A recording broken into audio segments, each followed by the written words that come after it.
Greetings and welcome to En Route 23. I'm Miss Roots. And I'm Nathan Israel. Welcome, guys. So we are here today off the back of the Talk 24 event that we had on the 28th of October. And we have decided to go ahead and do regular live sessions on a Sunday on a program we are calling Sunday Sessions. Mm-hmm. And hopefully every Sunday it's going to be a new organic material.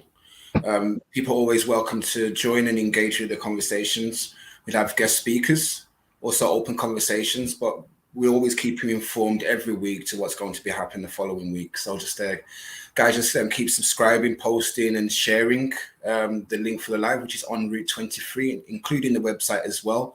En Route 20, www.enroute23.com. If you subscribe, you'll always receive notifications, so you will not be left out. So this week we have an interesting topic. We have called it Links Between Patois and Twi. And we have Twi. Twi. Do you know it's what? Like 1, 2, 3. Like actually, yeah, that's the pronunciation. Do you know where that language comes from? Or where it's spoken? Oh, it's spoken Ghana. Indeed, not just Ghana though. I believe it's spoken in a few West African countries, but that's what today's program is all about. We're going to learn a bit more about Twi and how it's significant for us who are from the Caribbean, who have heritage in the Caribbean. So it's going to be really interesting, very interesting. So we have two guest speakers with us today who actually are specialists within this area, so to speak. They have done some research and actually have some interesting information to share with us in regards to Caribbean lingo, Twi, and cultural, historical, and spiritual connections. So it's going to be very interesting. Mm-hmm. Yeah. So to warm us up, I actually have a video that will kind of break the ice on this topic. After I've played this video, I'm going to bring our two guest speakers up and we'll delve a little bit more into this topic. So let me prepare for this video. I'm looking forward to this because I only know Patois because I grew up with it, but now I want to see the antiquities of it. So it's going to be interesting. Brilliant. So I'm just going to share the screen.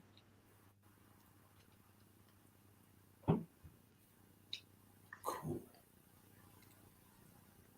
So here we go, guys. Yep. Appiah. Oh my God, somebody trying to work Appiah on me. Duppy. She look like a duppy. What's that, a duppy? Oh no, red eye. I see her there watching me for red eye. I see her well. Cut eye. See that cut eye she just gave me? Susu. Oh, go over season. I wish I could get my Susu money now. Here I come. Thank you, Susu. Juke. Yo, don't near my food before I juke you in your eye, you know. Hard head. I tell you not to do the thing. Why you so hard-headed? I hard head? I got hard head. That good. That piece of ginger fudge, sweet. Good. Ice people too. I want to come. I want to be in things. Ice people too. You stay there. You stay there and do that. Mumu what? Okay, look, I see a jumbie. Lord, I hear something behind me. It got to be a jumbie was behind me. I start to run up the road so fast. When I think of beauty, I think of my nana.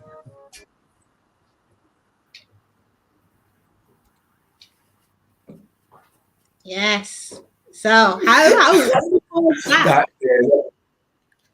Yeah, because it's like I'm hearing words, even though I haven't come across it. It's like you can familiarize straight away. Like, and they said jumpy, yeah, so we say duppy in it. Like, so you can see that it reminds me of like Spanish and Portuguese.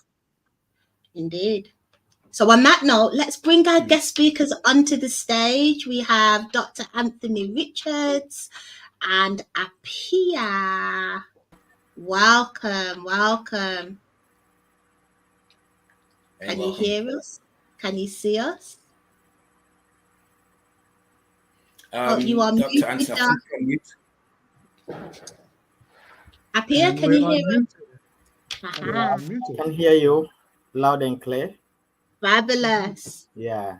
So, would you like to introduce yourselves to the viewers so they have an understanding of who you are, your backgrounds, and then we'll get into a discussion.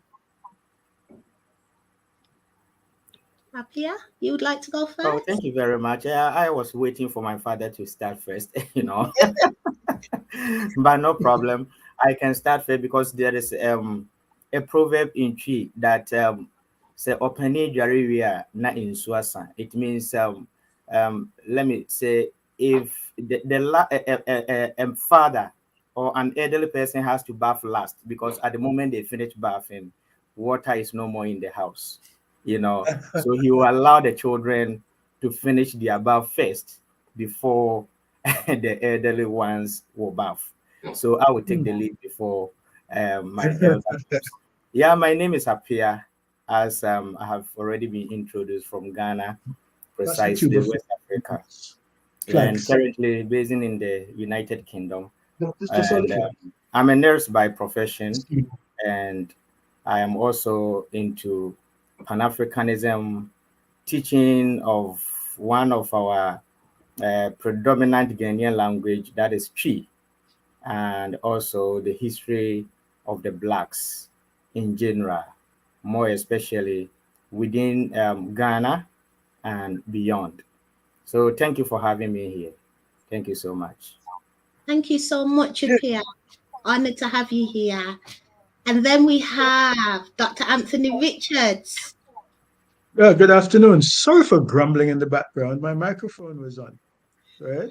I was asking my daughter who passed by to help me out a little bit by taking down this bunch of flags that I have here, right? That usually sits up behind me. And I am from Antigua and Barbuda, okay, which is an island in the Caribbean. And a lot of the African words that we have detected seem to come from Twi. And I'm living in Barbados. So I'm right here in the island of Barbados. Okay. I'm not in Antigua and Barbuda. I'm in Barbados. And here, again, a lot of the cultural practices that we can trace to Africa come from Ghana. And a lot of the words seem to come from Twi. So, the curiosity in the Caribbean has been growing for a couple of 100 years as to which of our words come from which languages, and Twi seems to be dominating at the moment. I am a biochemist, and I don't claim any expertise in etymology, in words, in languages. We just had this very strong interest for a very long time, and we've tried to write little books, booklets, and films, and do teaching to the public of the findings that other people have done, right? So great linguists have done this work, and people like me are making it known, right, to the general public to build our confidence, right? Raising critical confidence, Ms. Roots. Indeed, indeed. Thank you ever so much for those introductions. I'm glad you ended with raising critical confidence, because that is a concept that I have coined. It's come from a very deep place, and that is going to be the emphasis of my thesis. So for those of you that are new to the platform, I am a PhD student, and this platform ultimately is feeding into some of the information that I want to retrieve, because my interests lie in our community and improving certain issues that we are up against in regards to our identity and many of the barriers that we face in society. So the concept raising critical confidence is about not being afraid to talk about taboo subjects, or not being afraid to look into subjects that have before being a no-go territory. So this is a fine example, right? The link between Africa and the Caribbean. I don't know about you guys, but in my experience, it's been very difficult for people to accept that the Caribbean heritage is directly linked to African heritage. There has been some resistance to that within our identity, both from the African perspective, from African people and from Caribbean people. And I think it's important for us to make those links and accept those cultural lineages and begin to remember some of the things that have been taken away from us, or that we have forgotten, so to speak. So I think forming that bridge and creating those links back is vital to strengthen us, not as individuals, but also for us as communities. How do you feel about what I'm saying, guys? Are we connecting with what I'm saying there? Well, I see the key word that you've just said, if anything, is reunion. We're going to reunite because we were united at one point, and through this now, obviously, when we've been separated, one thing that we were separated was via language. Where when we like through the diaspora, we was having to learn languages of, the oppressors, captors, whoever colonized us. We adopted their language, but we still obviously carried an antiquity of our own, which is where the links are. So this is going to be interesting for me because this is going to make me reunite more. Like, for example, when I first heard the word etisane, right? To me, it sounds like what you're saying. That's how I remember that word. It just seems like it's definitely a black thing for me. Just that, like the way certain words, I've never heard them before, but it's like there's a connection knowing that this is a language of my people. But obviously, I wasn't taught that. I grew up learning English, But this here, being brought together by the antiquities of our language is a form of reuniting, a reunification. Thank you, Nathan. How about you two guess off the back of what I was saying about that disconnection, what seems to have happened with regards to our loss of identity?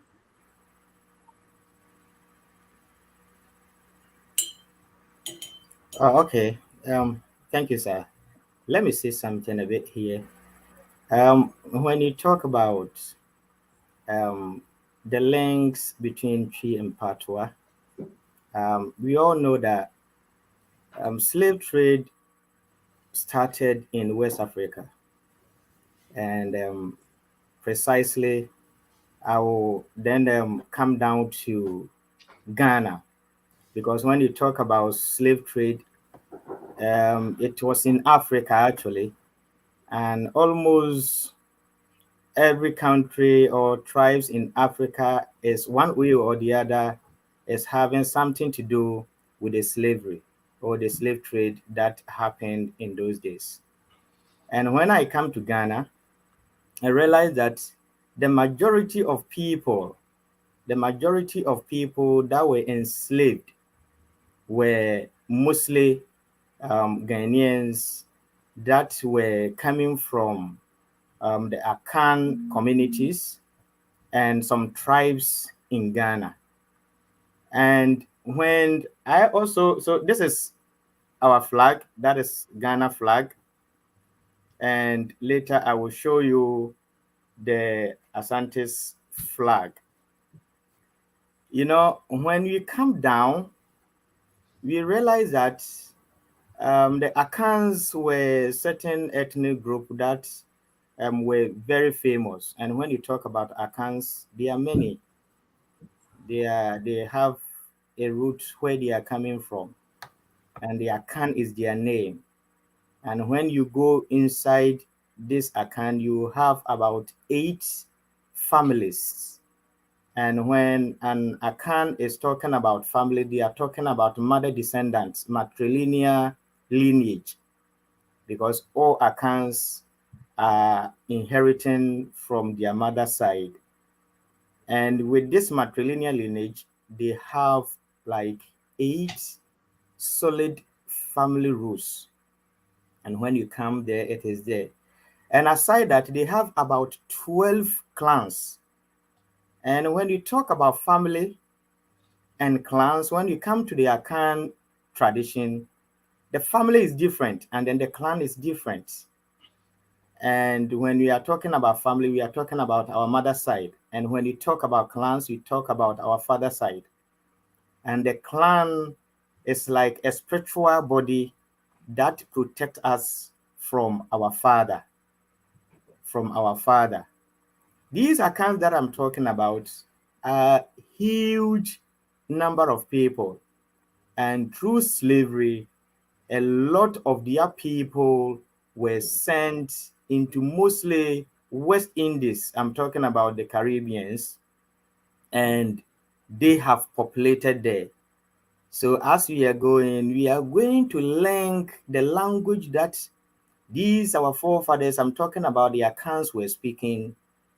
And when their children, their nephews, their nieces, their wives and husbands, when they were sent to the Caribbean land, and where they wanted to even destroy their language, their identity, they were able, because of the spiritual background, they were able to develop a certain language that were having some similarities with their former land, or their former people that were in Ghana. So as we are going on, we will see some links that there are certain languages, certain names in Jamaica, to be precisely. Though today we're talking about Patois. Patois is mostly spoken in Jamaica, and that is the reason why I'm mentioning Jamaica. But when you talk about Barbados, there are some Ghanaians there, you know. Within the Caribbeans, a lot of them are there. But today we will go with Patois, so you'll be hearing Jamaica, Jamaica. So when you even enter into Jamaica, there are certain food that they eat, food stuff that they eat. The names are originating from Africa, and I mean Ghana, the Akan tribe, or the Akan kingdom. And when you look at some names that they give to their children over there, that one too also have some kind of similarities that we will go into that. Thank you. Thank you. Just before you go up here, I know that me and you have had an interesting conversation about what Jamaica means in Twi. You said that there was a direct translation for the word Jamaica, although would you like to go into that quickly? Thank you very much. You know, when you talk about that, there are a lot of people that have propounded a name or the meaning of it, because they were talking about the real inhabitants of the land on which the Jamaicans are occupying now, the Indians that were there. They named the place according to the resources that they found there. That is the forests, and then the waters around there. They use those things in coining the name. That is the Jamaica. That is, it became Jamaica, something like that. But when we also grew up, you realize that. So I even wanted to ask the doctor a question on this. That in Patois, in Jamaican history, what is the meaning of the name or the etymology aside these West Indies roots that we are coming from, the one that I just mentioned? I'm talking about the Indians that named or brought the name Jamaica, as some books have propounded. Do your traditions, I'm sure with Africans, our forefathers, we have a lot of oral traditions, and doctor is a grown-up. Maybe through unanswered stories, through some teachings like that, maybe they have given you the meaning, the true meaning of the name Jamaica. Can I please ask you, Doc?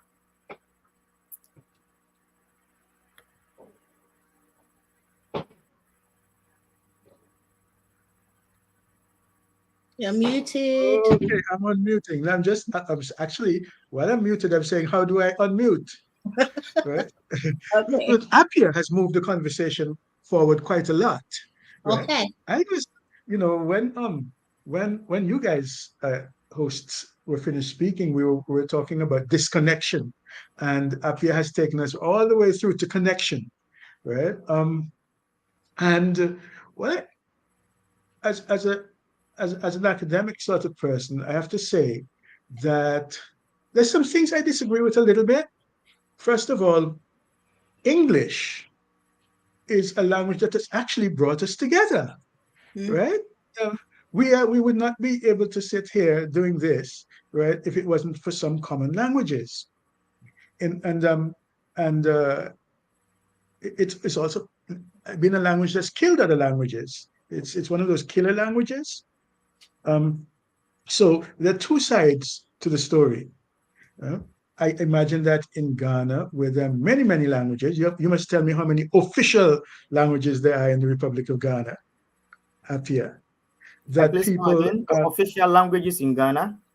yes. Yeah, currently our official language is English, as you said. Okay. I mean, I know that Nigeria, for example, speaks English as an Yeah, official the language, same. but they also Nigeria speak English. Yeah. yeah, but they also recognize 200 official languages, right? Okay, so what's happening there with the video is that Appiah's video is lagged behind his voice. Yeah, there's Yeah, something there. Yeah, there is a technical issue there, Appiah. We did establish that he's going to go and come. yeah. Yeah. So without Okay. going too much off, because I did want to hear your response in regard to, well, you asked, Jamaica, yeah, to yeah. Jamaica. We Yeah, yeah. kind So I of can go say that. the disconnection first, and then go to the Jamaica. Then we've ticked both boxes. Right. Okay, so I don't agree with I don't when I was growing up at school, we were taught the names of the islands as they were called by the First Nations people, right? Because Black people and white people, Africans and Europeans, were not the first people here, right? We arrived and we found the places colonized and completely filled with a vast number of cultures that are now called Native, First Nation, or Amerindian. And the Caribbean had three major groups: the Taino in Jamaica and the biggest islands, the Kalinago were mostly in the smaller islands, and there was an ancient type of people called the Siboney who occupied maybe the tip of Cuba, right? And in the archaeological record, we can see that they've been here for thousands of years.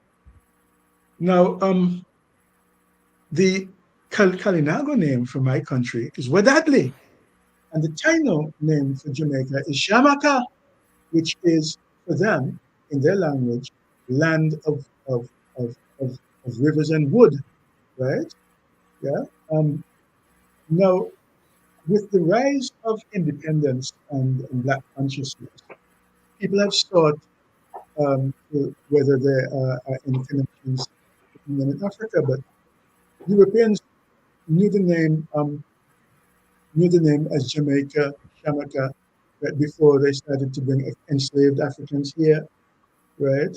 And before they started to force Africans to come here.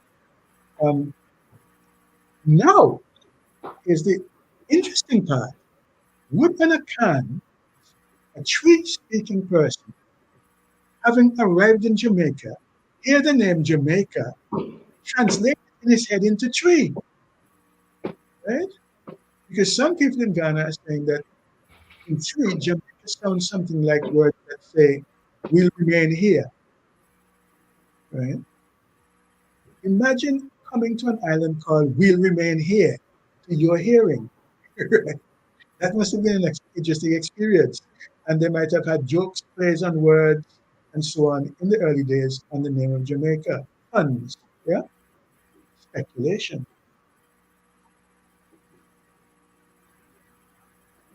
Okay, so going back to what Appiah was saying, man, Appiah, the Jamaicans have they fooled you, right? The Jamaicans want to take all the credit, right? Don't buy their story. We speak Patois, right? We speak our own Patois in the other islands, right? We have plenty versions of it. Okay? Okay.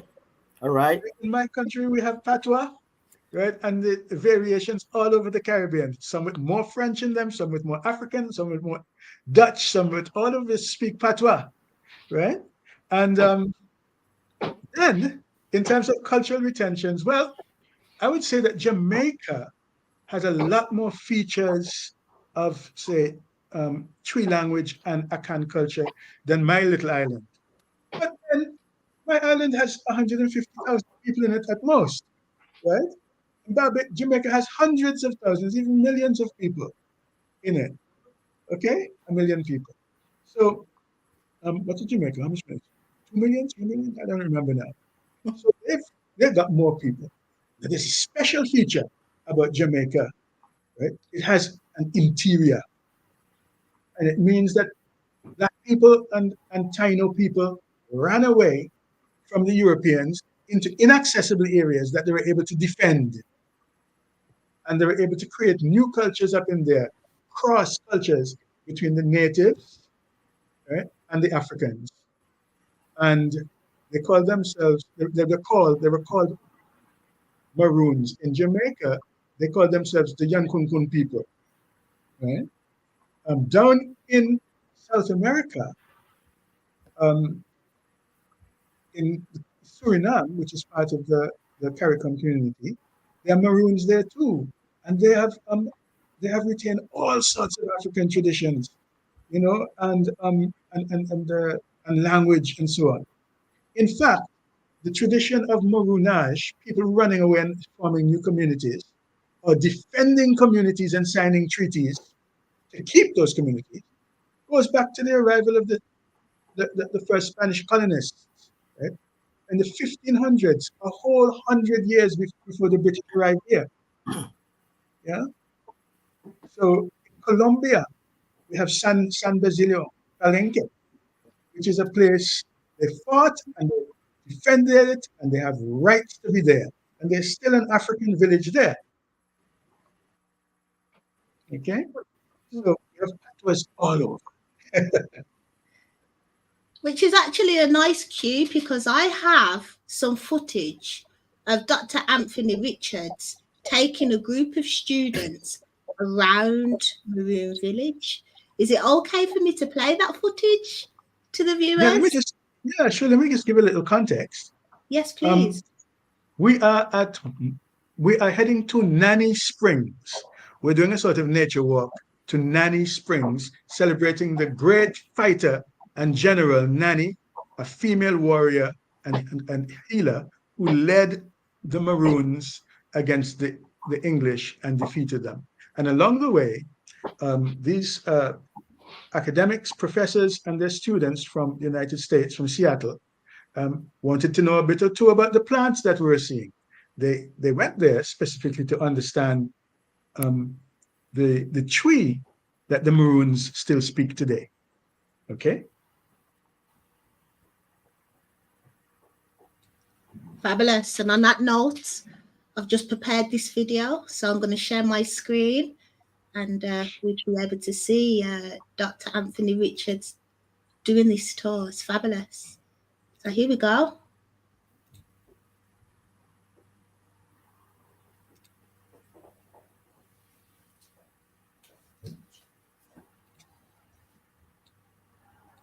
Bear with me.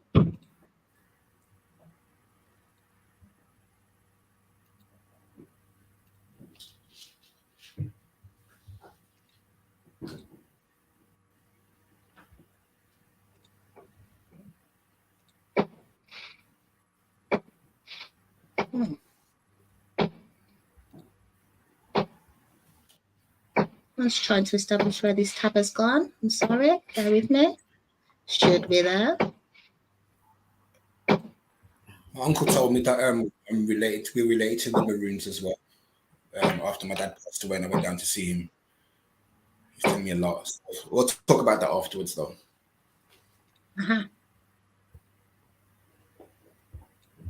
Okay, I now have it. Can you see my screen? Yep. Can you see the video? Can't see the video. We can just see the actual file that you might be clicking on, but we can't actually see the video itself. Is the video appeared? Can you see the video now? It's not playing on our end. Strange. Okay. We can hear it playing, but we can't see it. We can see the folder. Okay, I'm going to come down if you just... Look, it's about to happen. Could Nope. be. Yeah. She's She'll dead. find out. 'Cause I think before it was a similar thing as well, but it should be able to play. While she's doing that, yeah. When I went to go and speak to my uncle, he's quite old now. He's like very old, and he was telling me, he said, yeah, when I've watched the videos on the Maroons, he actually looks like them as well. So like red skin, as they say. On it, and it has eggplanty looking leaves, what's left of them. And these little things are called susumba. Susumba. It's part of the national dish here. It's ati, saltfish, and these bitter susumba. Now in Twi, there are insusua, right? Right? Or they can be sometimes called sort of spirits eggplant, salmon and troba. In my country, troba is like a small garden egg, right? Something like an eggplant. But in my country, all eggplants are troba, right? And in Suriname, right, among the Maroons and the Creoles, it's troba. Troba. This is what? Susumba.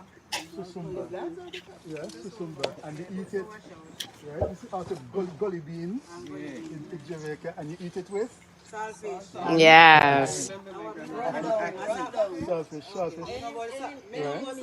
Yeah. And people say, why our parents want to eat such a horrible bitter thing with yeah.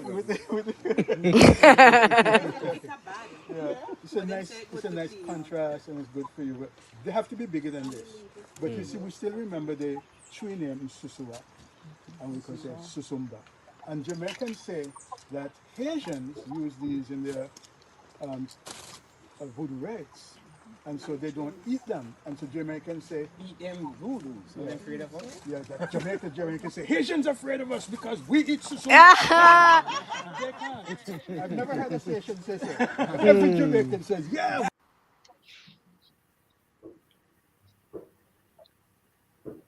Oh dear. Yeah. So let me stop presenting that video. I think that's come to an end. Bring that down.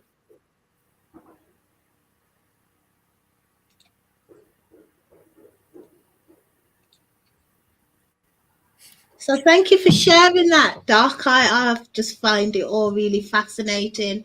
And indeed, definitely the words that we are calling our foods have not only a Twi translation or they are Twi words, but there are also links to spirituality in some ways. This is what I'm seeing. This is what I'm finding. Listening to some of the footage that you have sent over to me. Would you like to go into a little bit about the spiritual content of some of the words that we are calling our foods? You know, I would, but I'd like to give Appiah a chance to respond to the video. Yes. Yeah, seriously, I even wanted to pause Melissa and say something about it. I was really enjoying the video. You know, when you go within the woods like that and within the forest, you know, picking leaves or weeds, naming them, it is not easy. It is something great. It means such a person has a greater knowledge of our ancestors, because it's not easy to be naming weeds and leaves like that, you know. So Dr. Bravo, you did well. You did well. And also I heard some Twi pronunciations over there talking about Insusua. Yeah, and that is that is the name you call that plant. Yeah, Insusua. Some people can also call it Kwamenyadwa. You know, others also call it Apotamphia, because when you grind it, you can't grind it 100% with this our local grinders, unless let's say you use what do you call blender nowadays? Blender, yeah, because the fiber around it is very tough. So they coin it, they use that name too on it, that if you grind, it doesn't get grinded. Yeah, it doesn't get grounded well. It means Patois and Twi. When you grind it, it doesn't get grounded well, you know. So I was enjoying the So video. I was thinking maybe, yeah. yeah, doctor will go far and then introduce some other leaves. But here, my question is, if there are two tangents that I can go from this video. One, before I go on those tangents, I will ask that: do majority of Jamaicans or those in Caribbeans, do they know that they are really are descendants of African? Because I have personally interacted with some Caribbeans, and some of them will tell you specifically that they are not from Africa. They have nothing to do with Africans. So if we are coming from that direction, it means nowadays the world has become broader, that people are traveling from here and there. Languages can be sent, foodstuffs can be sent to various parts of the world. Then we can say that some of the Akans migrated to these islands and sent this type of food, crops or foodstuffs there, and then they gave the names to them. And if truly there some of them also says that yes, we know we are from Africa, because our forefathers have told us that we were our forefathers were captured as slaves and brought onto this lands, and now we've scattered here. We are all like one brother, but we've scattered into groups on different islands. So those who are also having such an idea, then we can say that yes, it is true, the tradition and culture of our people, that when they were going there, they took certain foodstuffs with them. Because even when you take some people as slaves, there were some of them, as I have explained this some time ago, that it wasn't all the slaves that were captured and tied up. No, there were others who voluntarily went with them, went with the whites, because they didn't actually know what was there. Because if you remember, I explained that our forefathers told us that slavery in Ghana, slavery among the Akans, were not the type of slavery that we saw in the Caribbean lands. So Okay, they taught how. can I ask you to hold for a bit up here? Okay.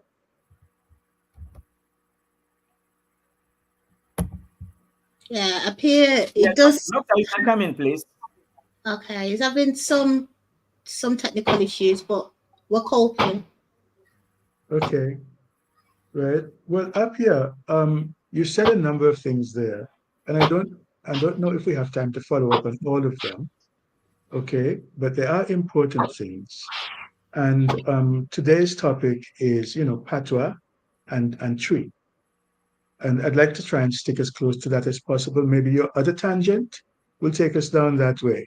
What you're saying is very interesting, and somebody who knows more about it, um, I think, than I can address some of those questions. I'd say that we are emerging from an era of some darkness in which our people didn't know very much at all about each other. African people on the continent were told that African Americans are just lazy bums, drug dealers, and prostitutes, like you see in the films. And when we watched the television, we saw Tarzan running things over in Africa, right? And so lots of misconceptions.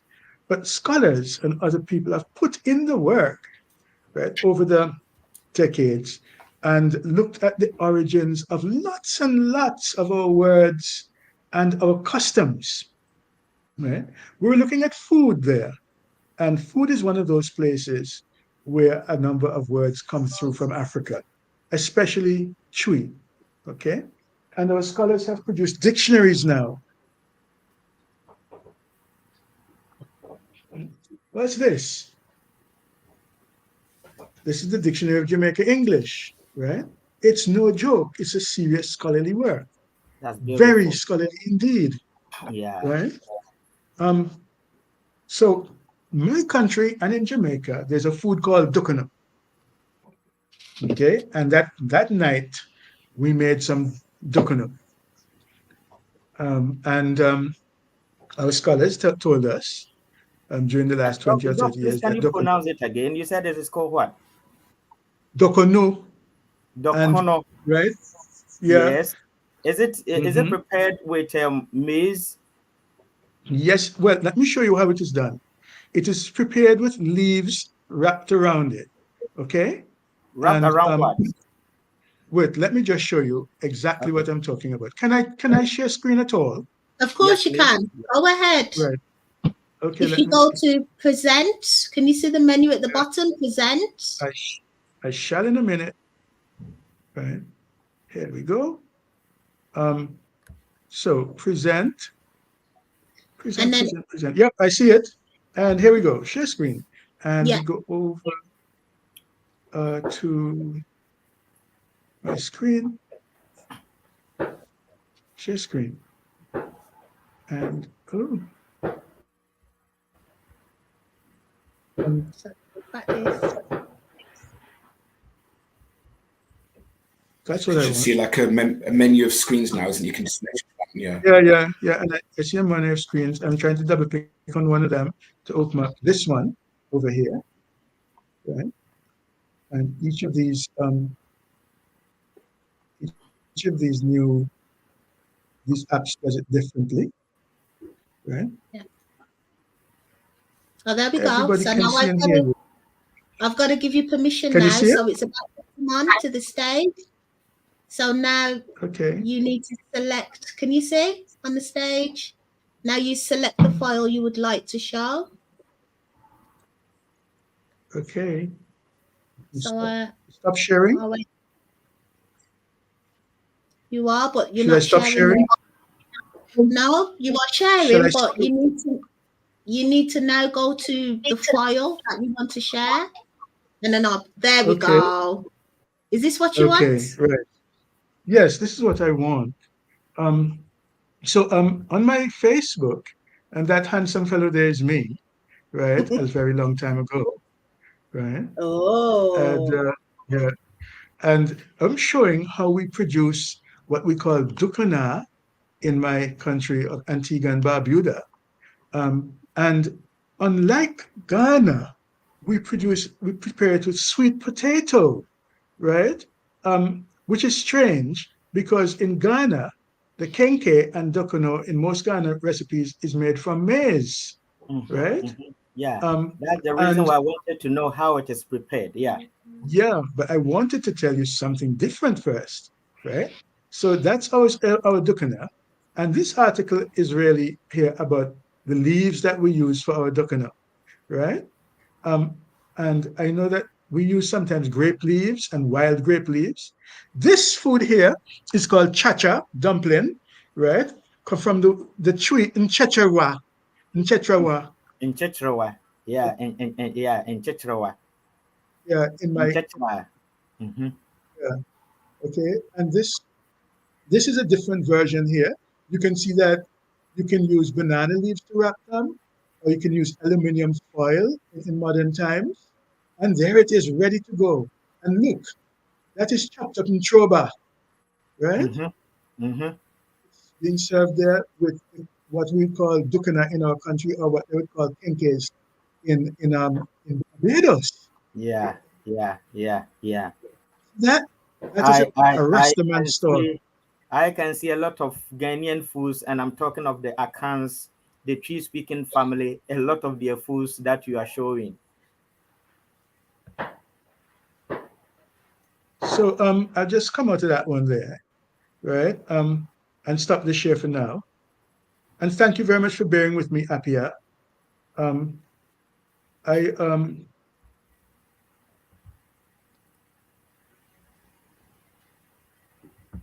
In Barbados, where I am, it's now Okay. independence season, November.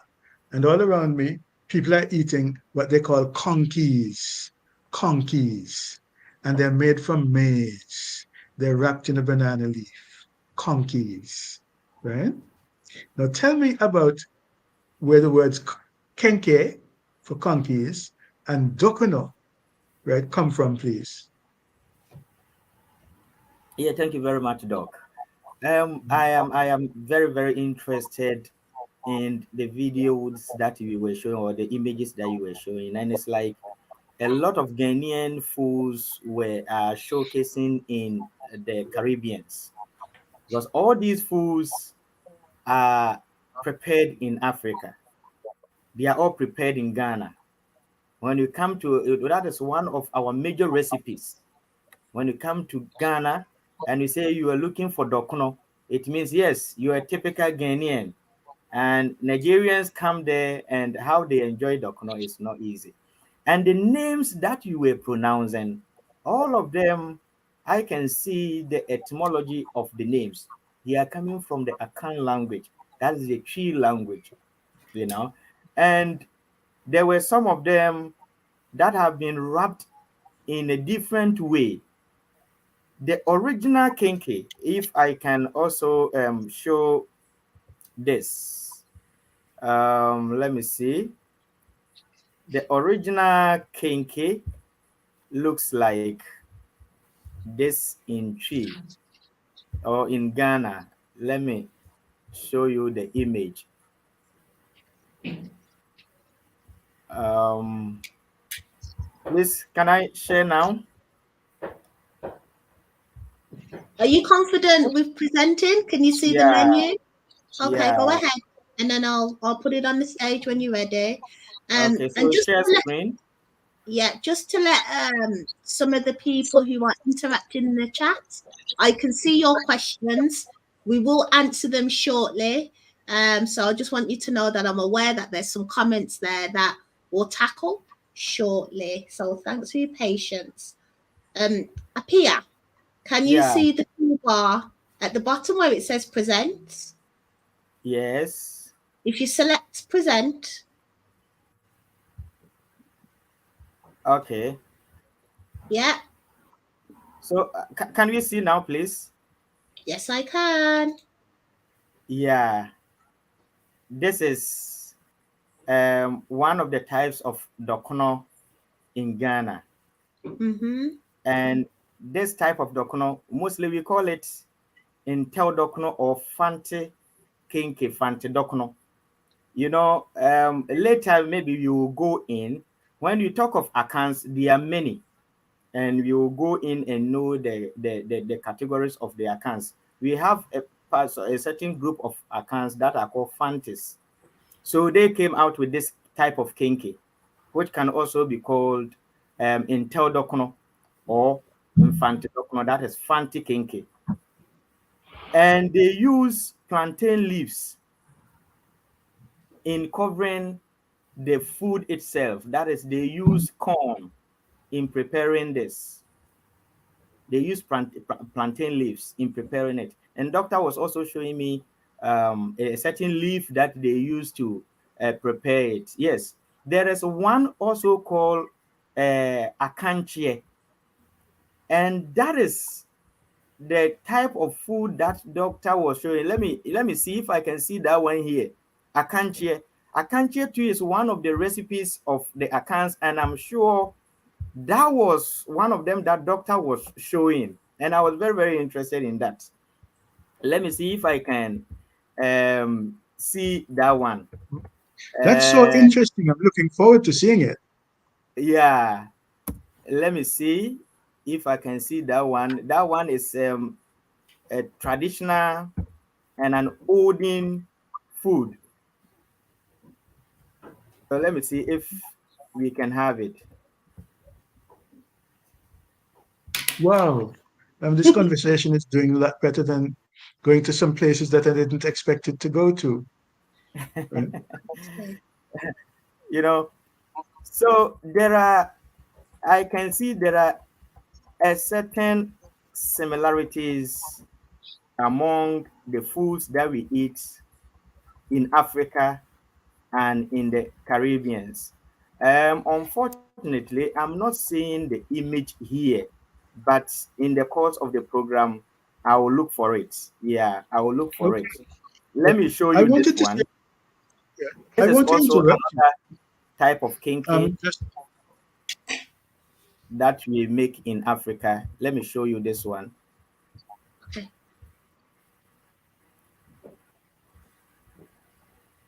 Okay, please, can you see this? It hasn't come up yet. It's can you have Okay, you pressed just a share minute. screen? No problem. Yeah, just a minute, please.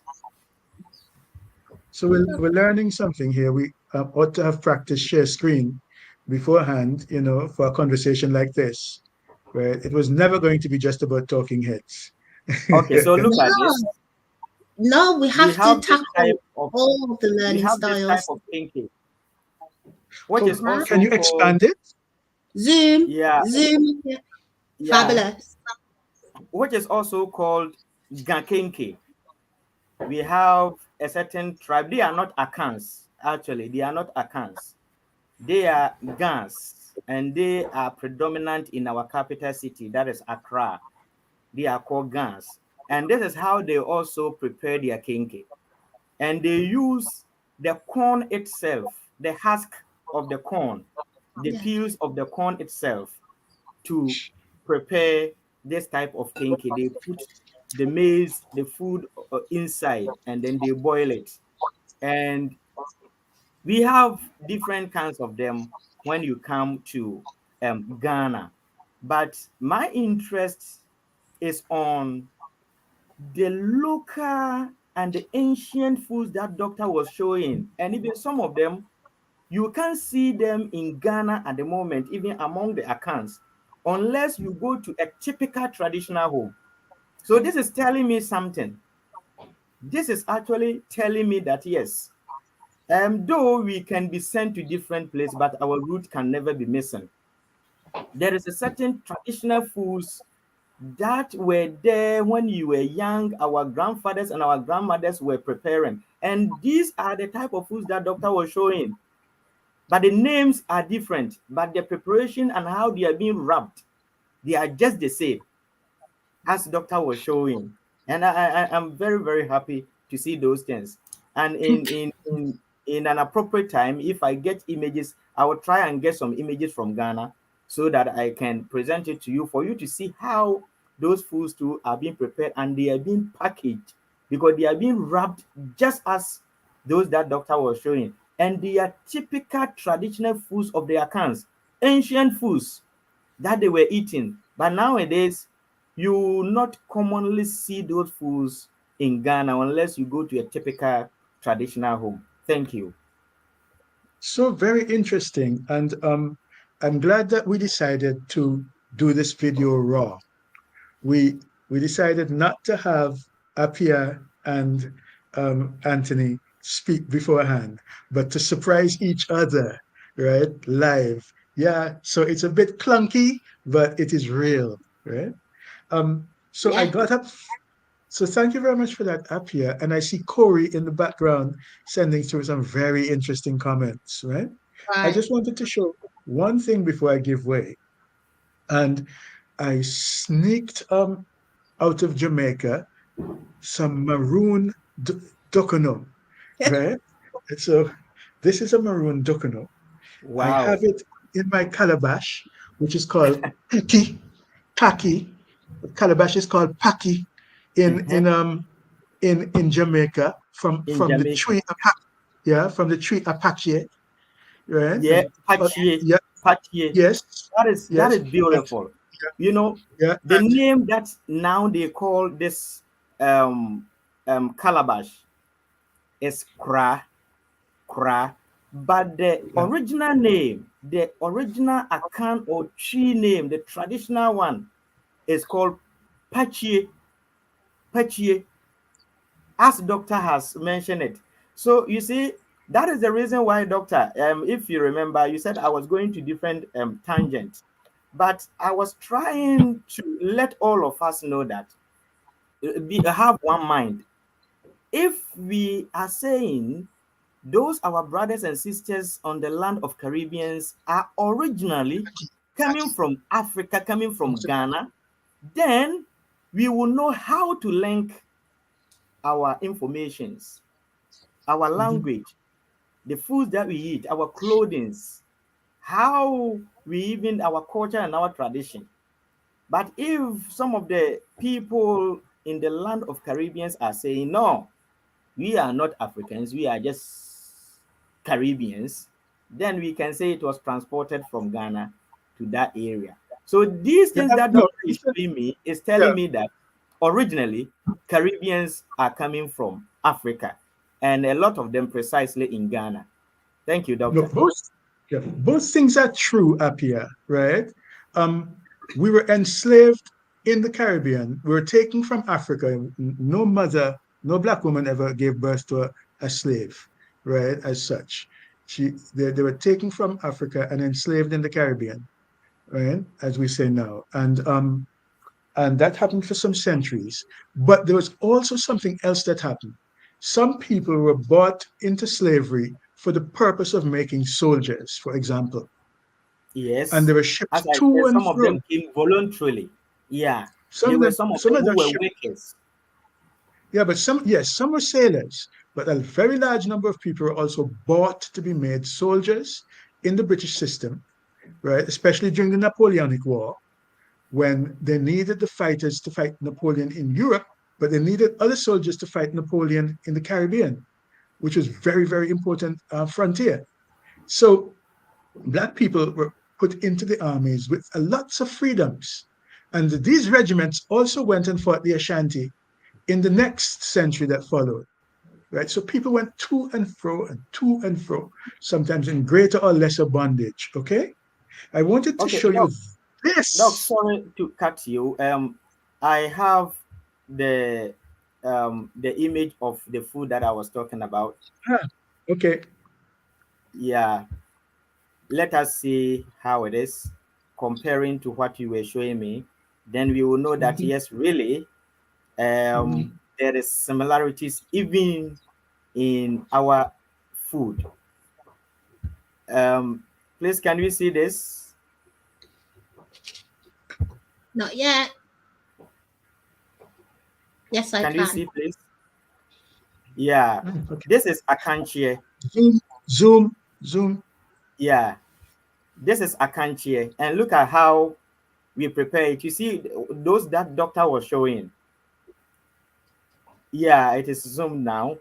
This is Mm. how it looks like, and we Mm. call it akanchie in the Twi language. And Tell us, this tell one us what is we're one. looking at.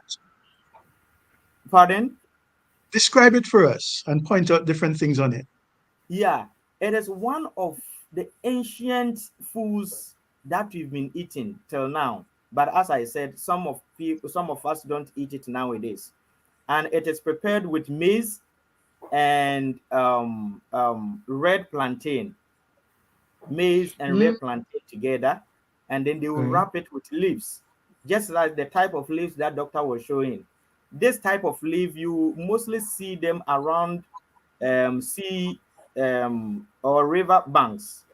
This type of Oh, yes. leaf. Yeah. Yes. Like I can go outside and get something similar. Yes. Uh-huh. Um, You know, this is what the doctor was showing. Though the name is changed, but the food, the recipe is same. So that's why I'm okay, maybe. saying the root, the tradition, the root, the historical background of the Maroons or of the Jamaicans or of those in the Caribbeans. Truly, I'm now getting the understanding that they are actually coming from the land of Africa, and then more precisely in Ghana. Well, we come from our ancestors came from many places. 5 million people were taken from the Congo, right? And mostly taken into South America.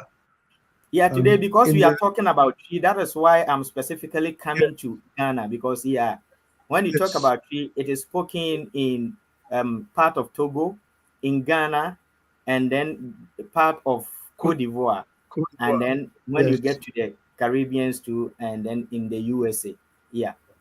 Can I show you something on the other name in Jamaica? This wonderful food has a couple of other names.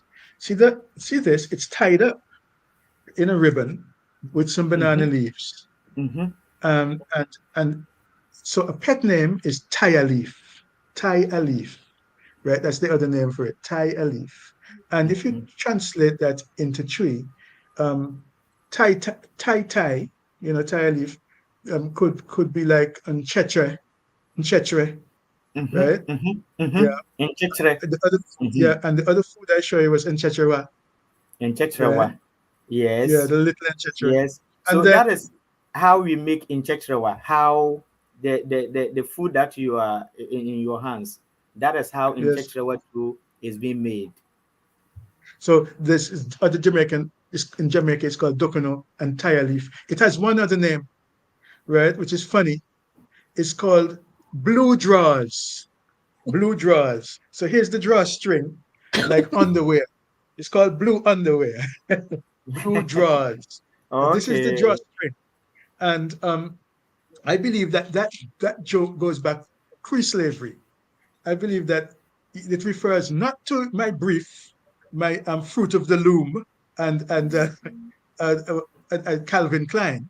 I believe it talks about loincloths, which was a string Right. around you, right? Mm-hmm. Like amwase, right? Amwasie. Beautiful.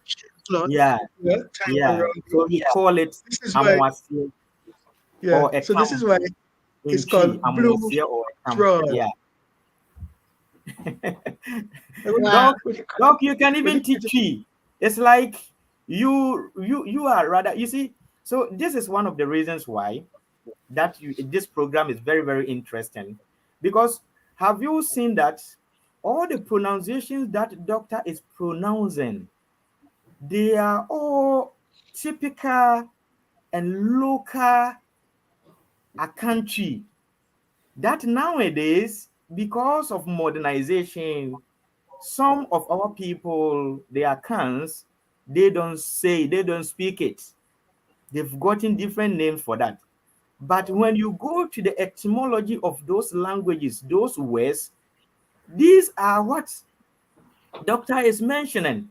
Though he's not a Ghanaian, let me put it in quotes. In quotes, he is not a Ghanaian, he's not an Akan. But why is it that he is rather pronouncing those things, those names in the root or the original names given to those things by our forefathers? It means when they were going, they carried the original language. They carried the original language without any modernization or whatever. So that is the reason why it is being said in such manner over there than how we even speak in Ghana. Because when you come to Ghana, these things that Doctor is mentioning, it's like unless you go to our kings, when you go to Chief's Palace and you hear these big and ancient trees like how Doctor is pronouncing them. So So these are egg form, I'm very, old very form. interested in this. So are you saying that Appiah, that even in Ghana, amongst the Akans, some of the words that Doctor is saying, even they are becoming diluted now because of colonization and westernization. Even Ghanaians are not eating this food or saying these words anymore. So it could disappear if we don't keep it alive, right? Yeah, thank you very much. That is the reason why we are trying to educate our young ones. Because now at the moment, Tree is the predominant language that if today you say we should pick one language in Ghana, because Ghana we have multiples, I can say hundreds of languages in Ghana. But the one which is predominant that I can say about 80% of Ghanaians can speak is Twi. And now they are trying to revive it so that our children can know the real Twi, the typical ones, not the one that we have modernized. Because if you go to Ghana nowadays, there are certain Twi languages that they have modernized. But how our forefathers used to pronounce them is what doctor is saying, is how doctor is pronouncing them. So doctor's background is coming from ancient accounts. It's coming from ancient accounts because when they were going, what was there that they picked? They don't know today accounts. They know the ancient accounts. So they picked the ancient language. How it was being pronounced was what they picked. And that is the reason why now if I am speaking Twi with doctor's Twi will be more deeper. Doctor will sound more Akan than, let's say, me. Just that I am a typical Akan, and I teach Twi, so I can decide to speak as doctor is speaking. But if you pick a common Akan man, a common Akan lady, face to face with doctor, you could see that doctor will be speaking more Akan or more typical Twi languages than even a common Akan person nowadays.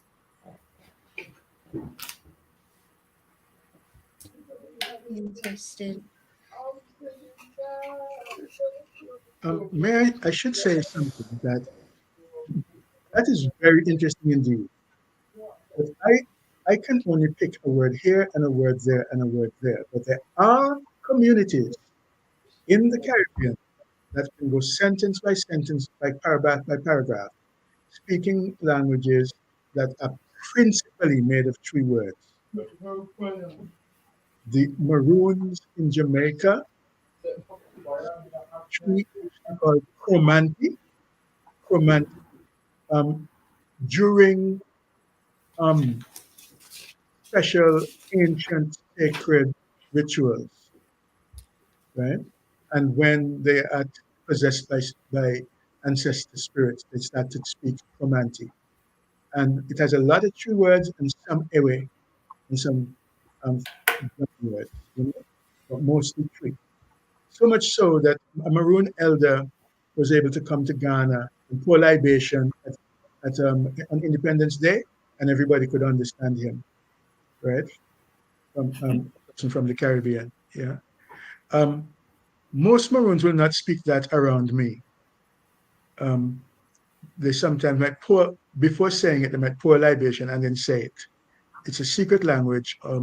And now, one of the reasons that we're in Jamaica is they have expressed an interest in teaching it in school to their children.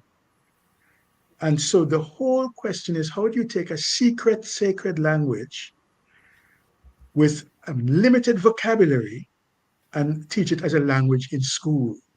And one of these days, I hope I can bring with me some of the people who are working on that, because that's not the subject for today. But we're talking about Twi and the general Patois, right? But I thought you might want to know that since you were talking about ancient forms of the language and so on. Yeah, it's all relevant. It's all relevant. I'm conscious, Doc, that I don't know if you still have it in front of you, but you was about to present a plate of what looked like ackee. Was it a plate of oh, I love ackee. Talk to me. You're on mute. You're on mute. Well, this is ackee that I've taken out of its pod, right, ready to eat. And my mother and I sat down and opened many pods and took out ackee and removed the poison, and so I could not put them straight into my mouth. And that Right. lot was frozen, right? So I had my son take it out of the fridge and bring it over here, right? See my freezer bag, and and we say ackee, right?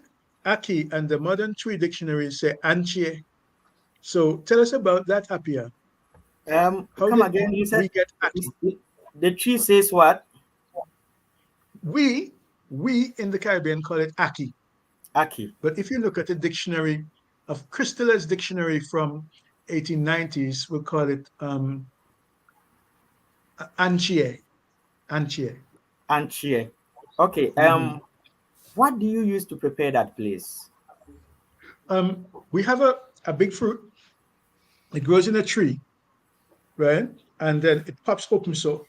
And I have to go get a picture because it's a stupid explanation. Okay. Okay. Yeah, because Yeah. what you are saying is having some links and some connections to some foods Okay. of the accounts. Right. That's why I wanted to Right. know. Yeah. Here we The kind. go. Okay. Right. Present arms. Share screen. Good. Right. Okay. That's I believe this beautiful. one. Right. What happens next? Okay. There it is. That's the link I want to share. And then what do I do? Click Okay. on it. When it appears in the studio, then I can put it Yeah. up onto the stage. So it's not in the studio yet. So you need to do, there we go. So now I can Okay. put it up. Okay. So, right. This is what I was eating. It Oh, okay. opens like this, and you can see the black things, and we throw away this shell, we throw away this red shell, we throw away the black Mhm. seed, and we eat the yellow meat inside, right? Aki. You're very privileged to have it so fresh in the Caribbean. We only get it in a Mm, can in the UK. Yeah, Yeah. right. okay. But saltfish. Oh, look Yeah. at that. Aki Yeah. saltfish. Yeah. Oh. Whoa. Wow. Or, or we have it with red herring in Jamaica. Ackee and red herring's nice. Uh-huh. Okay. Okay, That's one of so my we are favorite told dishes. this one of your favorites. So we are told that at the coast, um, people don't eat it, right? Among the Akans at the coast, like the Fante and among the Ga. But I've seen my friend in northern Ghana pick it and put it in his mouth, right? Uh-huh. And eat it without me asking anything about it, right? My friend in Tamale, right, which is Yes. not speaking Twi, right, in the Mm-hmm. Muslim northern part of Ghana, they eat Yeah. it. Yeah. I've seen this fruit. I've seen this fruit, and it's like some of them are like white, the whitish in there that they eat. I've seen this fruit, but myself I haven't tasted it actually. Yeah, yeah. It's a common fruit, especially in the northern part of Ghana, as you're saying. Yeah, it's a common fruit. Yeah. And what I was saying in the little film is that ackee with the stockfish, the saltfish, ackee and saltfish, right, is a official national dish of Jamaica. And alongside it, we eat susumba, right, which is nsusua. So Susua. ackee saltfish and susumba, yeah, go together, Yes. Yeah. right? The national dish is ackee saltfish, and it's commonly eaten with susumba or gully beans. They're called in jest gully beans because they grow wild in the gully. Mm-hmm. So those would have been maroon survival foods as well. Doc, please come again. So Susua is what I showed you in the video. Yeah. Yes, susumba, it's called in Jamaica, and it's Mm-hmm. eaten alongside the national dish. Mm-hmm.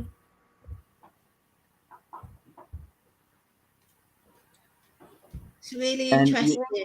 we have the Insisua. Let me show you how it is in Ghana. Here the Insisua.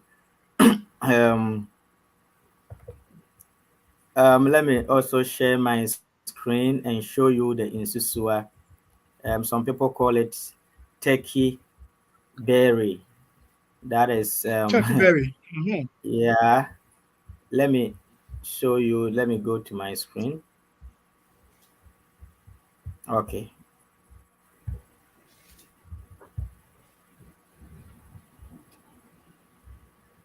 Okay, please, can you see? Yes. Can you see it now, please? Yeah. Yes. Yeah, that's it. So that was Yes. Doc. Is that it? The same thing that you were showing to your people? It's very close. This one seems to bear more heavily, right? Yes. More. Yeah, It and contains more berries. Yeah.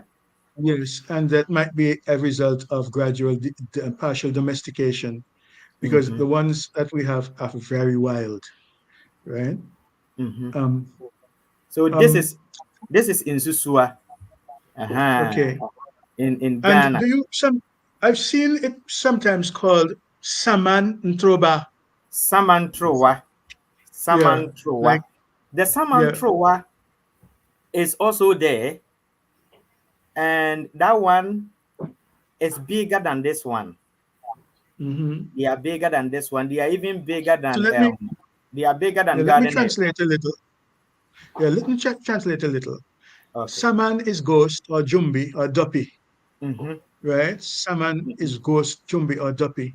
So when we say Saman Ntroba, we're saying duppy, eggplant, duppy, eggplant, or jumbi, eggplant, right?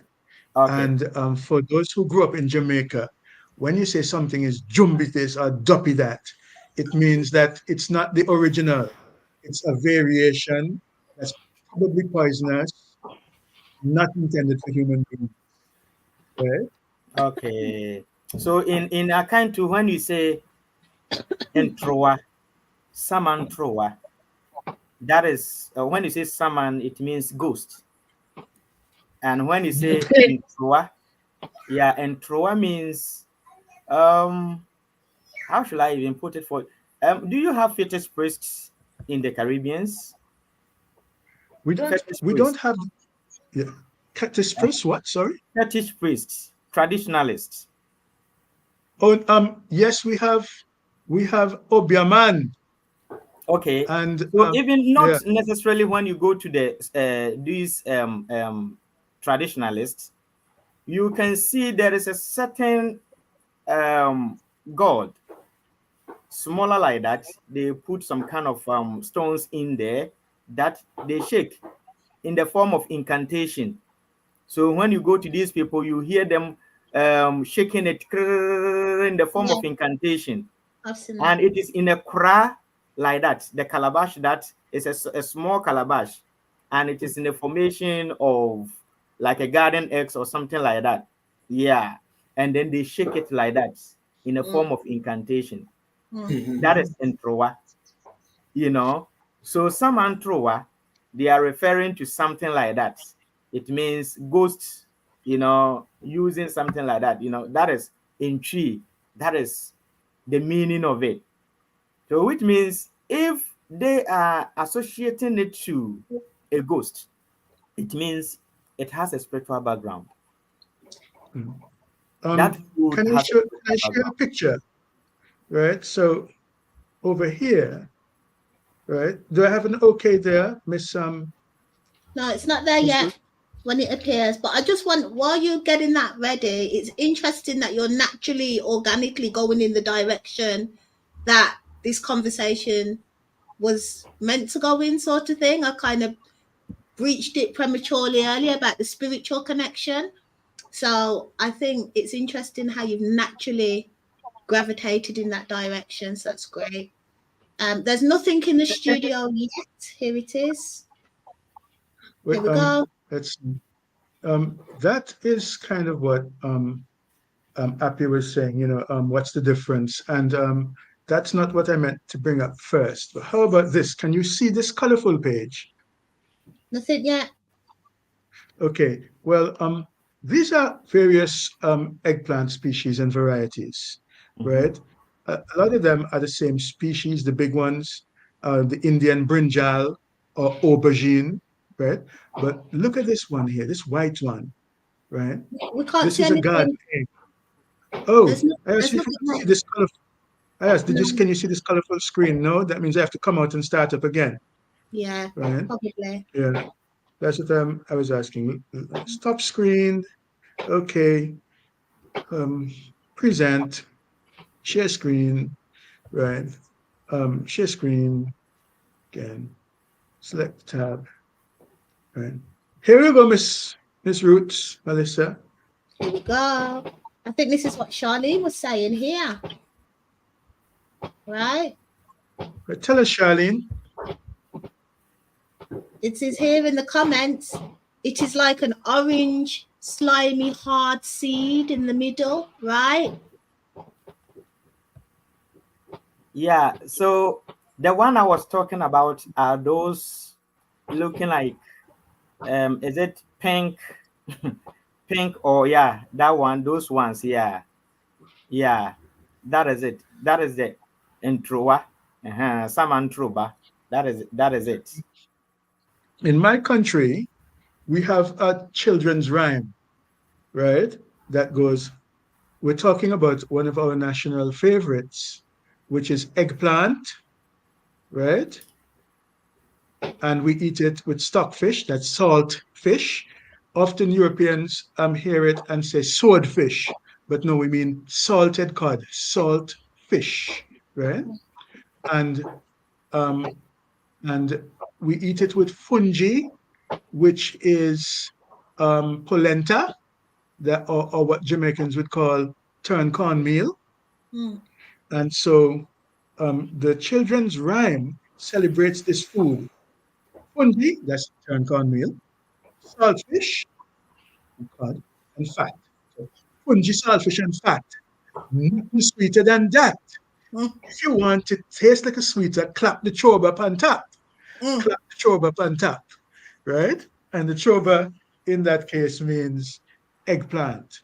Mhm. Down in Suriname, it is the garden egg, the white or yellow thing, which is ntroa among the Surinamese population. And they have garden eggs, which we don't have in Antigua. Antigua, we have the Indian eggplant, the purple and purplish brinjals, right, or aubergines. Yet they carry the tree name choba, right? So please, Doc, do you have any name like Nyadwa? No, Nyadwa. Good. no. The white ones that you're seeing and then the yellow ones, we popularly call them Inyadwa in tree. Mhm. Inyadwa in tree.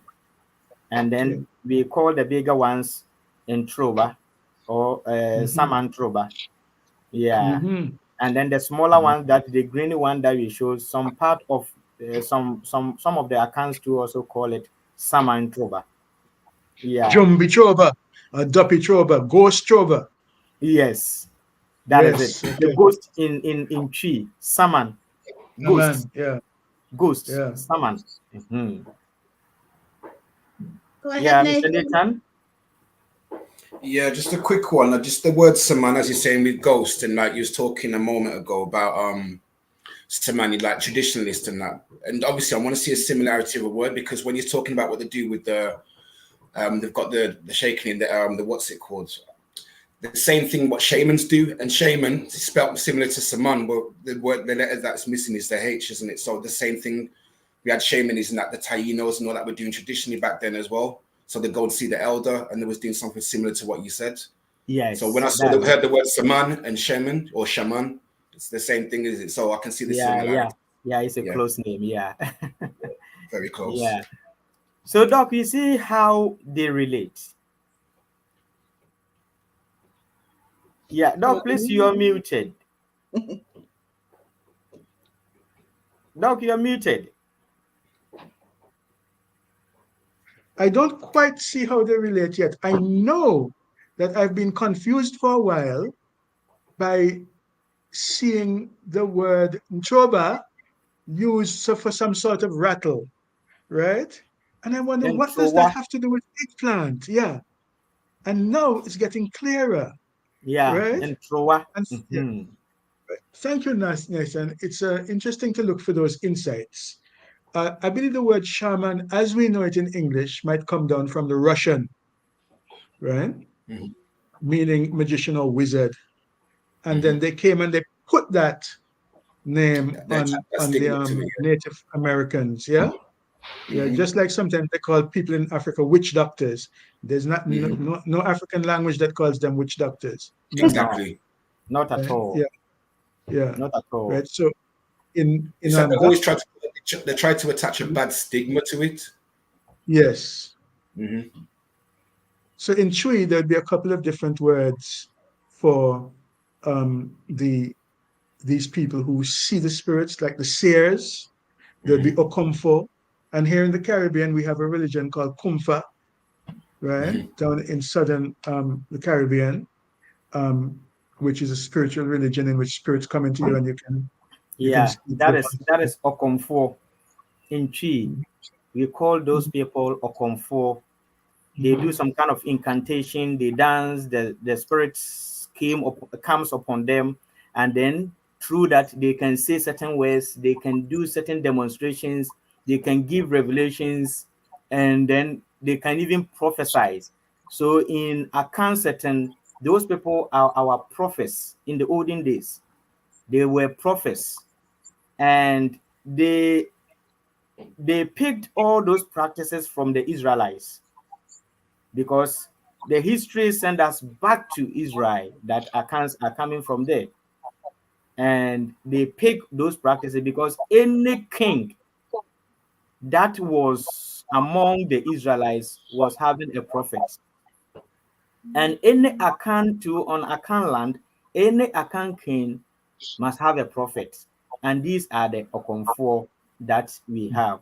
And I'm sure that is the reason why they've named it according to the whole procedure in doing the incantation, as Doctor was demonstrating, as Kung Fu.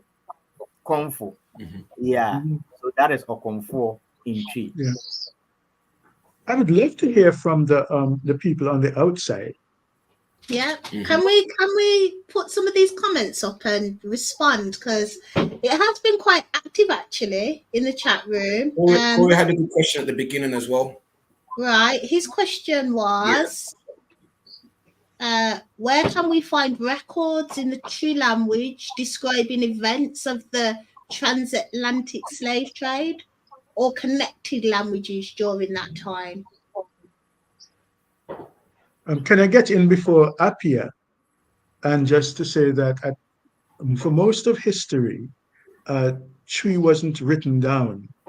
And so when you say records, right, you won't find records like that. Twi started to be written down in the 1880s when missionaries wanted to translate the Bible into Twi and started to create dictionaries. Wonderful scholarship, right? But before that, oral history was the record, and people specialized in telling the record.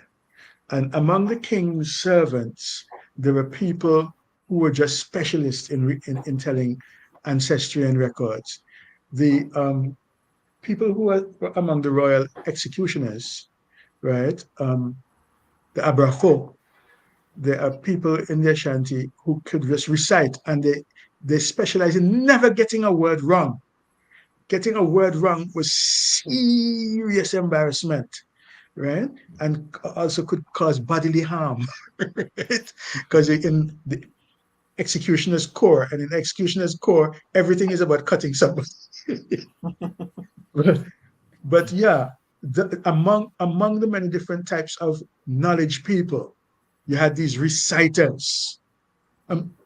In languages other than Twi and people around, there are still masquerades and memories which recall people being taken away, right? And a colleague of mine is doing a PhD on what she calls enslaved spaces. She's walked through Ghana along the routes that people had to walk in chains, visited the markets at Salaga and other places, and asked elders and tour guides and other people around there what are the memories passed down in these enslaved places, right? The records that we have on paper are in European languages, and they count the number of people taken, We have the forts and the fort accounts and records. We have the logs of the slave and captains, right? We have many logs from slave captains. We have the accounts of the insurance company and the court cases in Britain of disputes about slave ships and so on. So in European languages, especially Portuguese, there's a huge amount of information. Remember, the slave trade stopped in Britain in the early 1800s, and it was nearly 100 years before the slave trade to Portugal stopped, right? So it's slavery in Portugal stopped in Brazil, stopped in the 1880s, right?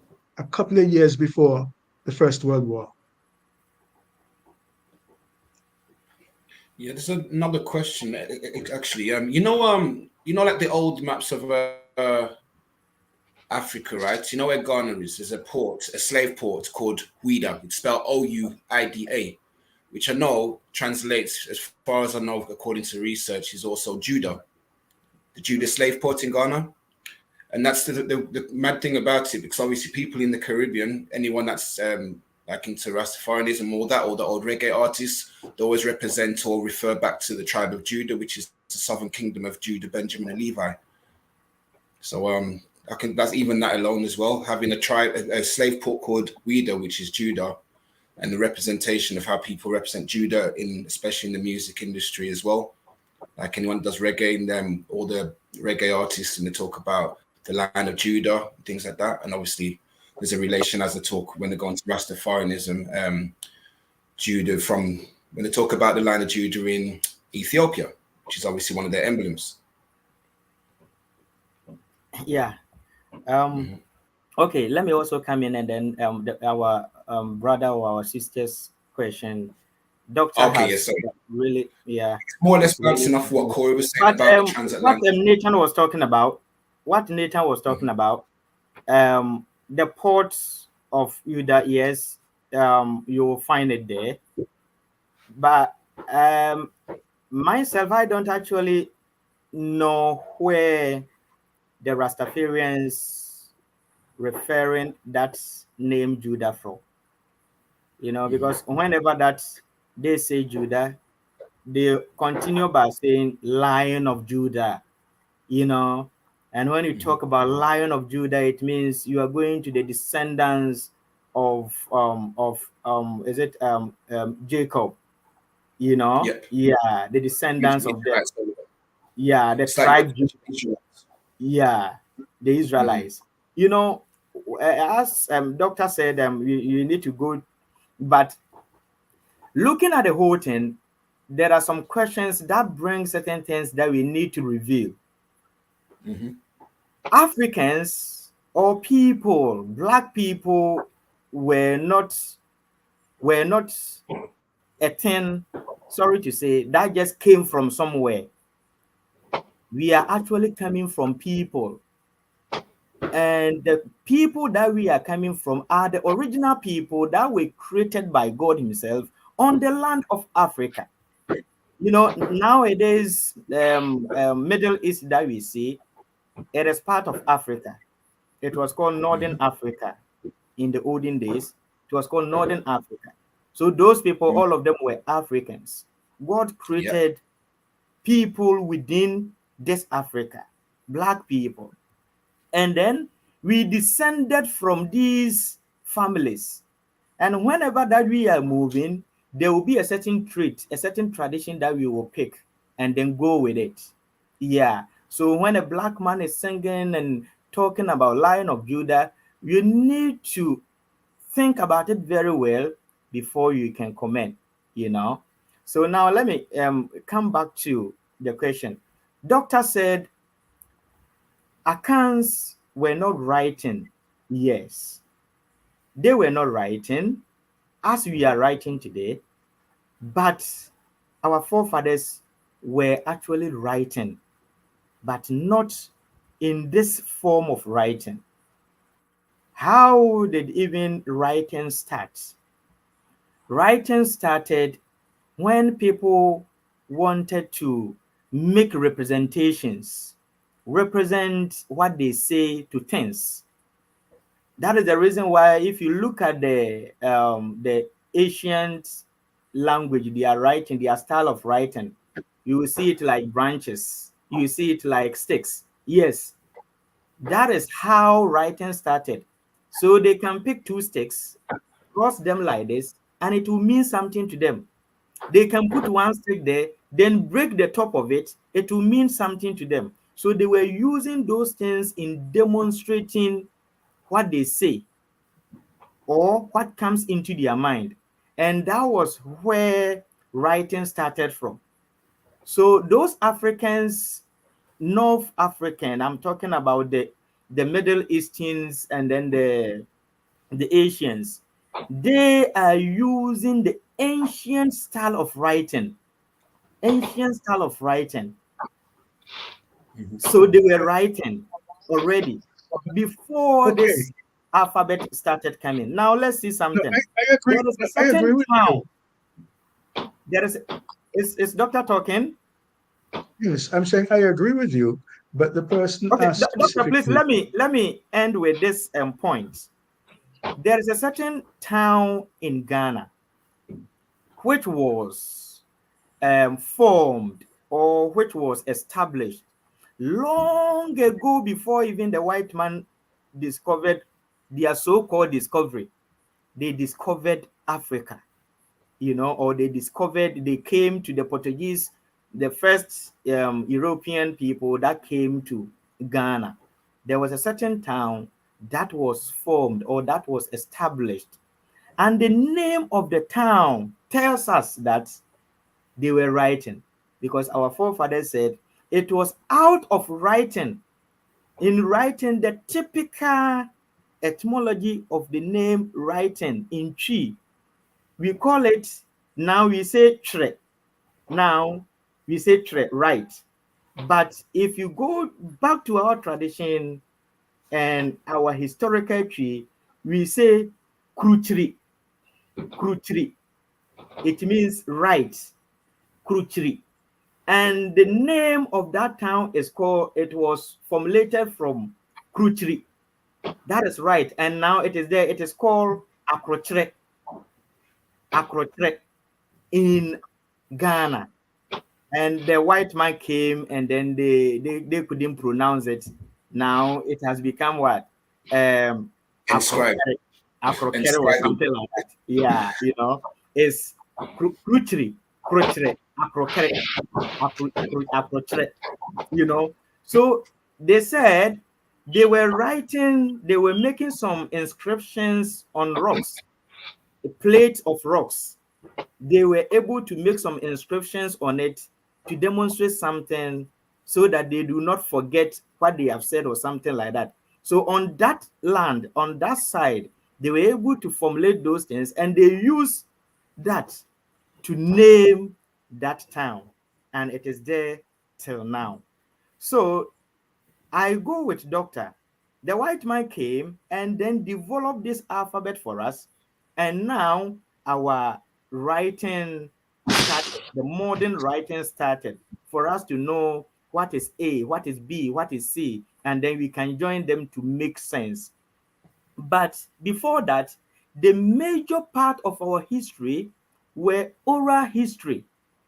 Accounts are one of the people on Africa that have a certain rich oral history, that just mention your name and they can narrate your descendants from Adam. They can narrate up to Adam's era to you.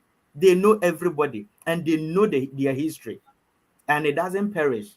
So a lot of them are within here, and that is how they use to also they inculcate it into their young ones, into their children, as we are growing.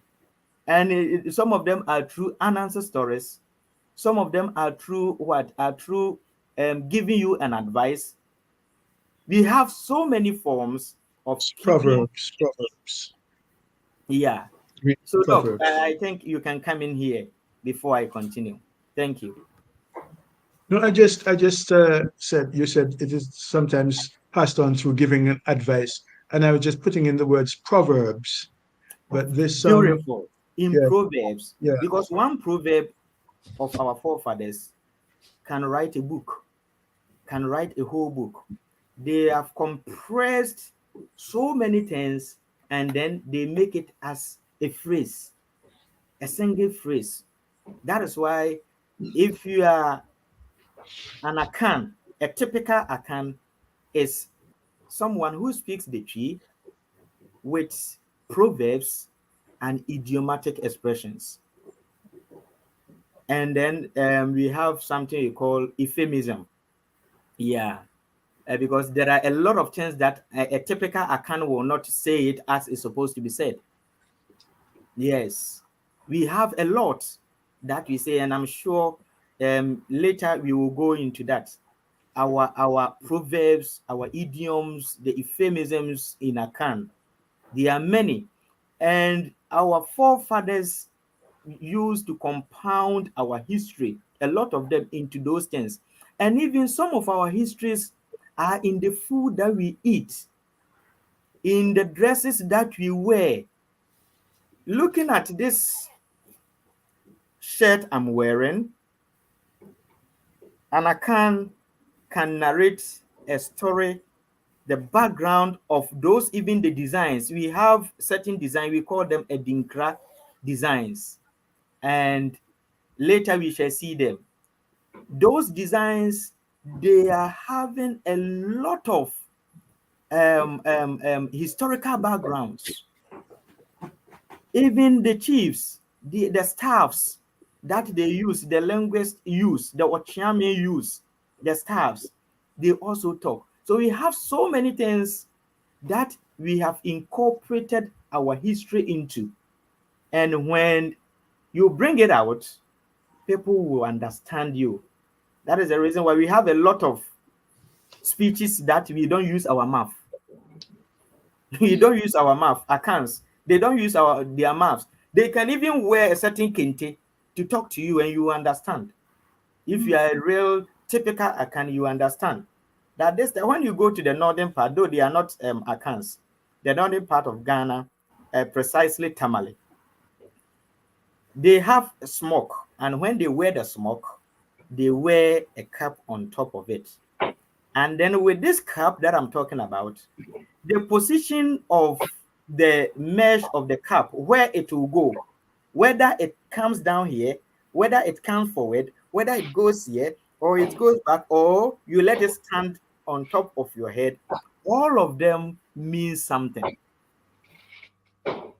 you know. So when you come to Ghana, we have a lot. So we can't say all the traditions or whatever happened in the slave trade era have perished. No, they are there. And if you remember the last time that we met, I gave some portion of it, and I'm sure we will have a forum where we will pick how the slave trade happened on our land, that I'm talking about, Africa, Ghana, how it happened, how people were captured, how some people voluntarily went for them to be transported to wherever that they send them to. That one, we will talk about that one. And then we will also talk about on the sea. After they were shipped, they were kept in the ship, how they were arranged, how they treated them, those who resisted and fought their masters and took over the ships, women who were thrown into the sea just because they are pregnant, they are sick, babies who were thrown overboard. You know, these things are sad stories that we will talk about them. So we will have time and digest on the sea. Then we will have time and also talk about when they were sent to whatever land they sent them. Let's say on Jamaican Island or on Barbados Island. When they sent them there, what happened? Those who Yeah. revolted, those who No, fought, you yeah, know, this we is will all have time really for this. fascinating And I'm stuff. sure after that, it will really make sense for us to know where we are actually coming from. Thank you. Yeah, thank you. Yeah, the conversation goes on. This question is taking us maybe a little bit away from the subject of Twi and Patois, right? This is not to take away from everything and Appiah and I have said to answer it, but maybe we can pick up something that Appiah was saying there about um, different symbols and so on, and maybe we can talk about how those are translated into Patois. Okay, can I start share screen again? You can do. Go ahead, and then we'll get back to some of the other comments. I would love to hear the comments. Yeah, if it's okay, we'll continue going through some of the comments, then we'll come back to a share screen. Yeah, because But it was the question that Corey asked. That was the question Yeah. that I was trying to explain to Right. her. Yeah. And it just sends you off into all different directions. Yes, because But it links. Our history and our language, it links. So if you Of do not course. link it, it will not make sense. Yeah. But what I'm going to take away and how I'm going to summarize the response to this question is that most of the records are oral. So there's no specific library or archive that you can go to. No, there is at the moment. Yeah, there is. As doctor said, now we are writing. So when you go to Manshia, there is a full museum there that you see it. You even have a museum in Kumasi. When you go there, full books, 3 dictionaries, histories of the tribes in Ghana, slave trade. You will get any book that you want. You will get it from Kumasi. So the slave trade is described Yes, from how an Asian African perspective within these libraries. Very interesting. Yes. We call the cultural center. When you go there, a lot are there. Yeah. That you can even buy some online. Cultural center. Yeah. Okay, Doc. One line, Arabic spread across West Africa a long time before European languages. And several African languages were written in Arabic script. Yes. And so here it says, the question asks about Twi and connected languages Right. during that. Yes. And there were other Africans who wrote, but during the 16th, 17th, 18th, and early 19th century, at the height of the slave trade, the Twi didn't write, wasn't written, right? Maybe we can find records of slavery among the people of the Delta and Calabar who have their Nsibidi script, right? And other writing people like the Vai, right, on the coast, and all those people who wrote using their language in Arabic script. Right? Interesting. Okay, next comment. So the name Jamaica, to my knowledge, translated as Jazz Mecca or Jamaica, referring to people of God's faith. So I suppose that's a comment. I would say no. I would say that that's a modern style, right, of Jamaicans retranslating it again in typical Jamaican style, typical Caribbean style. So now we have what the first people call it, Shamaka. Remember this next island, the first people called it Haiti, right? And now we have Haiti and La República Dominicana on the island that the first people called Haiti. The next island they call Jamaica. My island they call Wadadli, right? Then we have the Akans coming in and perhaps giving their own interpretation and saying, oh, this place means we have to stay here. We're stuck here, right? And now in the modern times, in a reggae style, in Rasta time, right? You have Jamaica, right? And it will continue. It will. It's language. Yeah. It's just something with reference there because is no one. There is no one who can say the real history of his or her background than he himself. That is why before I was to comment on that, I asked Doctor that he's a typical Caribbean and he's a grown-up man. He's a learned person. And I'm sure your grandparents, your grandfathers were able to, tell you where you actually coming from, and through that they will tell you your background. They will tell you the name. Yeah. So what you really know, is the truth, not what others are saying. What did they tell you? Because the oral tradition, the oral information that our people, our grandparents gave to us, some of them, there are sense in them if you think about them very well. It isn't that they were just speaking. No, because even speech, there is a certain spirit behind speech. Look at these, our ancestor stories.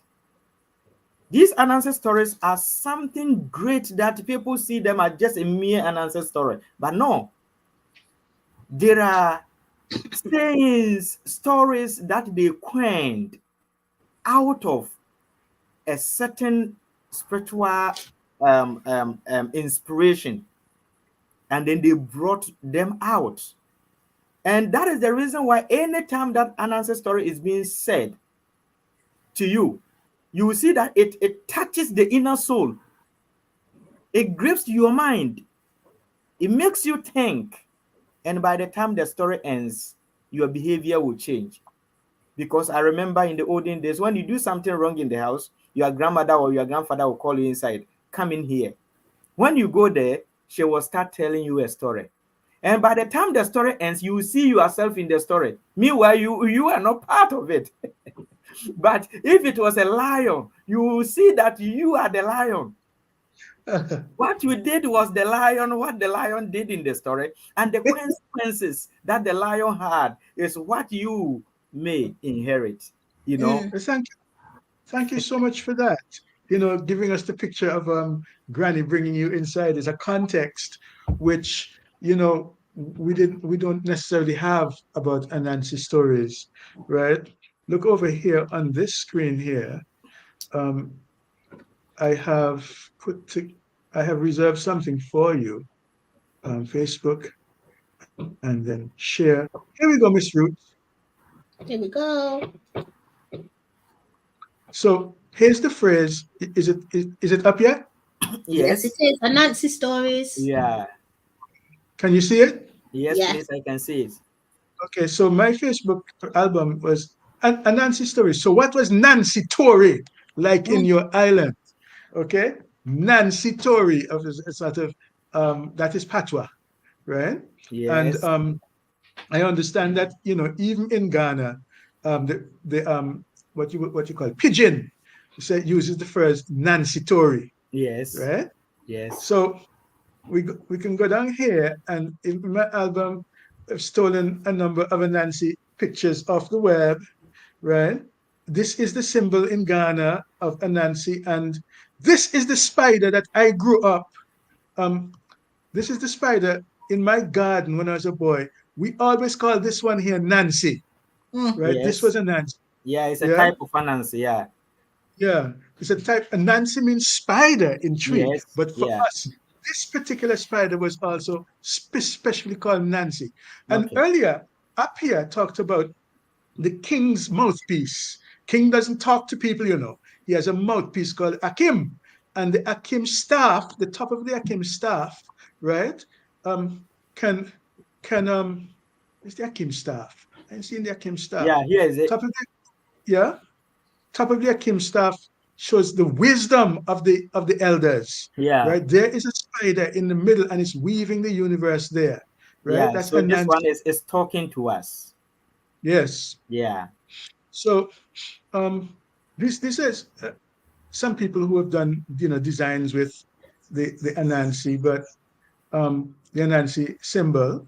Look, even here are the symbols that Appiah was talking Yeah, about, the that the tree Adinkra symbols. Yeah, these are some of the Adinkra symbols. in the time in past before they had writing, and here they are putting them in cloth, on funeral cloth. Is Yes. being prepared So here, these right? these times they were not these white alphabets. They were not there, but they used these symbols in talking.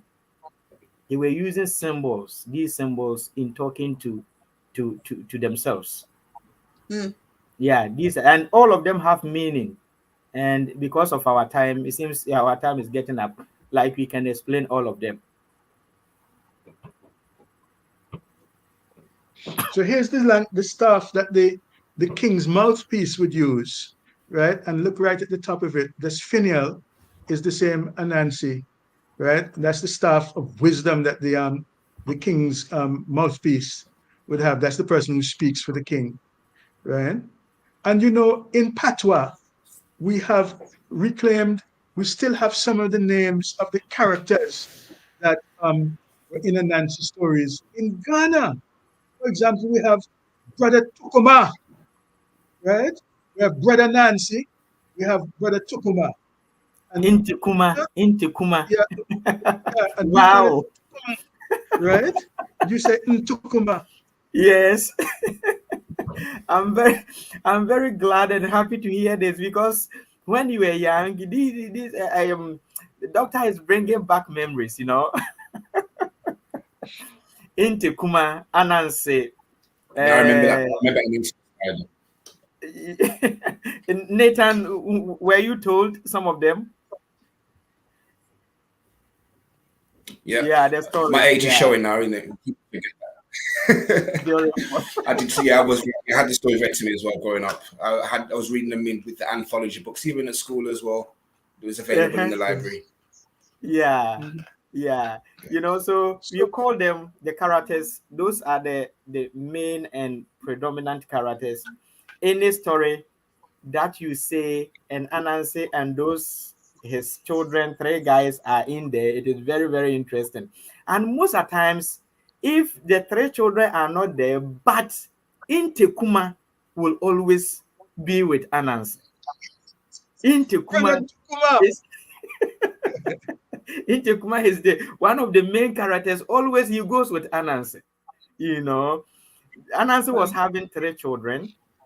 We call one Nankrohia. It means he has thin legs, very thin legs. Then we have Efudeshedetri.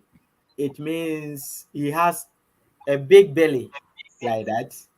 And then we have the 3rd one called Killing. He has a very big head.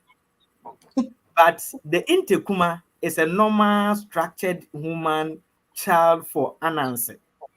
And most of times they move together. They go together. And anything bad in the story revolves around them. Anything wise revolves around them. Anything wisdom revolves around them. And their story, when they are in a story, seriously, very, very interesting. And I'm sure maybe next time you go into Anansi stories for you to hear some ancient stories of our forefathers. Yeah, thank you. I think that would be an interesting discussion, just talking about Anansi alone and reviving those messages and those narratives, to be fair, because I think a lot of the young generation are not going to have heard of Anansi. I think maybe 80s babies. We were taught Anansi. I think the 90s babies, probably not. And below the millennials, definitely not. They don't know what is called Spider-Man, though. They've heard of Spider-Man. But they've heard of Spider-Man. Interesting. Yeah. Very interesting. African Burr Rabbit has Exactly. been taken and is now Bugs Bunny. Yeah. Yes. That's right. Yes. That's right. Exactly. Because It's true, because the first books that we the books that we had. Yeah, sorry, the books that we had morals with it. Some educational morals. Yes. But these now it's just like entertainment, if you know what I mean. Yes. Yeah. Because with the Anansi stories, when they tell you Anansi stories, by the time you finish, it will teach you that when you are sitting on a chair and an elderly person is standing, get up and give the seat to the elderly person. When you see a pregnant woman on a queue, joining a queue, let that pregnant woman to be served first. When you see an elderly person carrying a luggage, just run, go and collect it and send it for the person, just to receive the word thank you. When you were young, in our villages, we used to count the number of thank yous that we have received per day. Oh, and it all are true Anansi stories. You Right. know, so it educated us a lot. But because nowadays, our forefathers kept a lot of wisdom, our traditions and our culture, our courtesies in these stories. But now they are perishing. So the more they are perishing, the more you will lose the link, the more you will lose the wisdoms that our forefathers gave to us. We will lose them. That is the reason why we need to bring back those stories. Because, fantastic. as Nathan said, nowadays, those that we are seeing on television is just for entertainment purposes, but Not not for morality. necessarily. Yeah, Yeah, not for not morality, necessarily. not to inculcate the spirit of courtesy, not Yeah. to In No, some there are morals. If I was to continue, sorry, if I was to continue, I would obviously expound more and say there are hidden subliminals in a lot of these things that are there, right? Only the wise of old, or the ones that still stick to some tradition, can catch them, because it comes from the original source. So, for example, like say, for example, what Corey just put in the comments about Spider Woman, that, and there's a lot of mythologies there. Obviously, what's happened, a lot of it's been masked with a little bit more entertainment. That's all. So people watch it. Like, for example, when I watched, let me just give a movie. Say, for example, Jungle Book. As a child, I was watching that. Just it's a young boy that thought he was raised by wolves and think this and that and the third. Movies like Pinocchio and all that. But then when you get older and you return, like you actually look at it from a spiritual aspect, you see in Angon, there's a lot of subliminals in there that's actually teaching you something. But yes, obviously, a lot of things that's like in this generation, like where I'm obviously borderline between the old and the new. I've been raised with father's wisdom, grandfather's wisdom, listened to this, raised on Anansi stories with morals. Alsop's fables, which always had the moral. The moral of the story is to teach you to do this and common values. But now, those are still there, but it's masked off by colors, entertainment. It's like, how can I say? There's a word that I want to use, but it's there, but only how can I say, it's not for the faint-hearted in some cases. yes, it's true. It's true. Mhm. So let us bring them back. Deviate too much off topic though, because I seriously think that's a whole discussion in itself. Yeah, so I'm gonna stick to dealing with what's in the comments, but I've also noticed that Doc, you've put something in the studio. Did you want to Yes, present that now, yes. Can you or put it up, yeah, put it up in for a minute, please, before we okay? forget. Thank you so much. Right. It's there. Okay. I just Yeah. wanted you to see that we remember Tukuma in Patois. So this is another Twi word that we remember in Patois. Every Jamaican child who's heard the Nancy stories has heard Tukuma. Yes. And now scholars have gone back to Ghana and said, oh, so it was Tukuma in Twi. And they Yeah. decided to Ntikuma. take the story for the Jamaican Storytelling Foundation. Look at that, storytelling is happening, Wow, right? good, Wow. beautiful. Wow. We need to do Wow. that. Ntukuma is the Ntukuma Foundation of Jamaica, Wow. right? Of the Jamaica Library Service, right? Wow. Right. So we're reaching back to get it through what Patwa is telling us, Brilliant. and there are other characters whose names come down in Patois in the Nancy stories. There is the Princess Young Kyung Pyong. You ever heard of her? Princess. Princess Young Kyung Pyong. No. No. Right? I'm going to stop the share, but we don't want to go into Nancy stories at all. But the Patois is we're talking about Patois food, and now I'm just touching on Patois stories and Very good. getting responses um from from Brother Appiah. Okay, in one of the stories, and Nancy, the king says anybody who can find the names of my three daughters can marry them. They're secret names, right?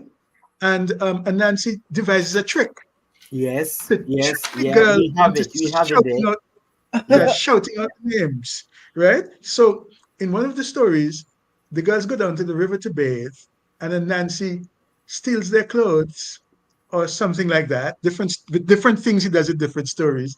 And the Mhm. first one that comes back and she says, Young Pyong Pyong, Maggie hello. Where are our clothes? So immediately, and as he's in the tree, he knows two names. Right? He has done other tricks as well in various versions. Some of them are too rude to mention in this panel right here. But all of us know the story of young Kyung Pyong growing up. And we have never figured out um, until recently that young Kyung Pyong might be the name of the Akampong or Nyang Kompong. Nyang Kompong, Yes, right? yes. Is Now, the tree, now that you're talking, you know, and it's Onyankropong, that is yeah, God. Nyame, Nyame, and Onyankopong. you know, in Patois, we heard simply know that all the little children's books call it Yang Kyung Pyong. Thought the girl was Yes, Chinese. yes, yes. Yeah, it sounded like Chinese to me. That's why I said no, I don't have any idea. But now you've made it clear. That is Nyankopon, you know. And you see, I always say that Jamaicans or those on the Caribbean island, the spirits of our forefathers were in them. Seriously. Because it is not easy to be sent to such place and still hold on to your language, some of your languages, because the people who did, who planned to instigate that, they decided to cut you off completely from your ancestors, but they still have some of them. So though it will not sound the same as the original languages, but doctor has made it clear today that yes, there are a lot of similarities when it comes to Patois and then Twi. Nyankopon, yes, that is how we call the creator. Onyankopon. It means uh, uh, if you get that person, the meaning is that if you get that person, he will not suck you from himself. That is the structure of the name. Onya, it means nya means get. If you get nya, have. That is why there is one saying in Twi that wunyanwa no ame nyame yenyanwa ne ame. If you have him, you get satisfied. If you have him, you get satisfied. Nya, have, me, satisfied or satisfaction. Yeah. If you get him, he's So, like food or a spirit. so you're saying that in Yum. Twi, Yam Kong Kong is the name of God the Creator, God, the creator himself. That is a who Nyam. will never abandon you. No. That if you get him, he will glue you to himself. He will not push you away. He will not send you away. That is our Nyam. That is the reason why when some people says that it was the white man who came to show us God, I laugh. No, it is never and never true. Our forefathers knew God already long ago, before they even came there. So when you look at the Twi language, some of the meaning of our words, and if you translate it to English, they are not the same. Just that you just have to get something to translate into English. Other than that, the real meaning is not the same. Yeah. So our God that we are talking about, that is the creator who created heaven and earth. We knew him. He is our Nyankropon. Nyankropon. That person, when you get, he is only one. When you get him, he will cleanse you to himself and he will not suck you. He will not send you away. That is Nyankropon, our creator. And we can also call it Nyame, Unyame. It means when you get him, you get satisfied. If you have him, you are satisfied both spiritually and physically. You get satisfied. That is the reason why our forefathers were worshiping him, because they know that he is a certain spirit. When he is within you, you get satisfied and you don't fear anything. That is it. I just add that one of the maroon towns is called Akompong, Mm. Mm-hmm. right? And Onyankopon. Yes, and every 6th of January on Maroon Day, everybody goes there. Lots of Jamaicans go there to celebrate Maroon Day. Yes. Unyankopon. Unyankopon. That is it.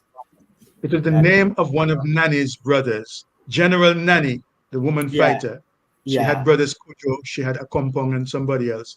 yeah, And one of the towns is Akompong's town and yeah. still there.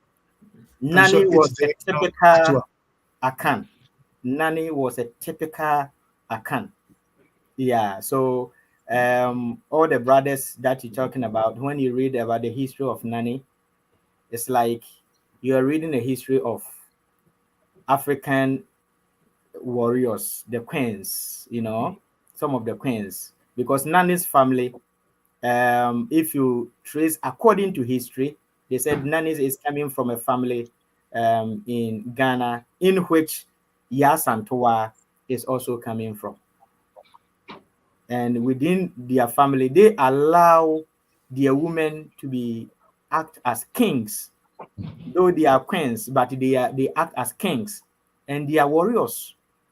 Women are warriors in there. So they have one foremother who was called Nana Boa. Nana Boa, who was from Offenso in Ghana. When you go to Offenso in Ghana, Nana Boa was also a woman, but she was ruling Offenso as a woman, as a king at the same time as a queen. Then they have another woman who was called Nana Dokuya.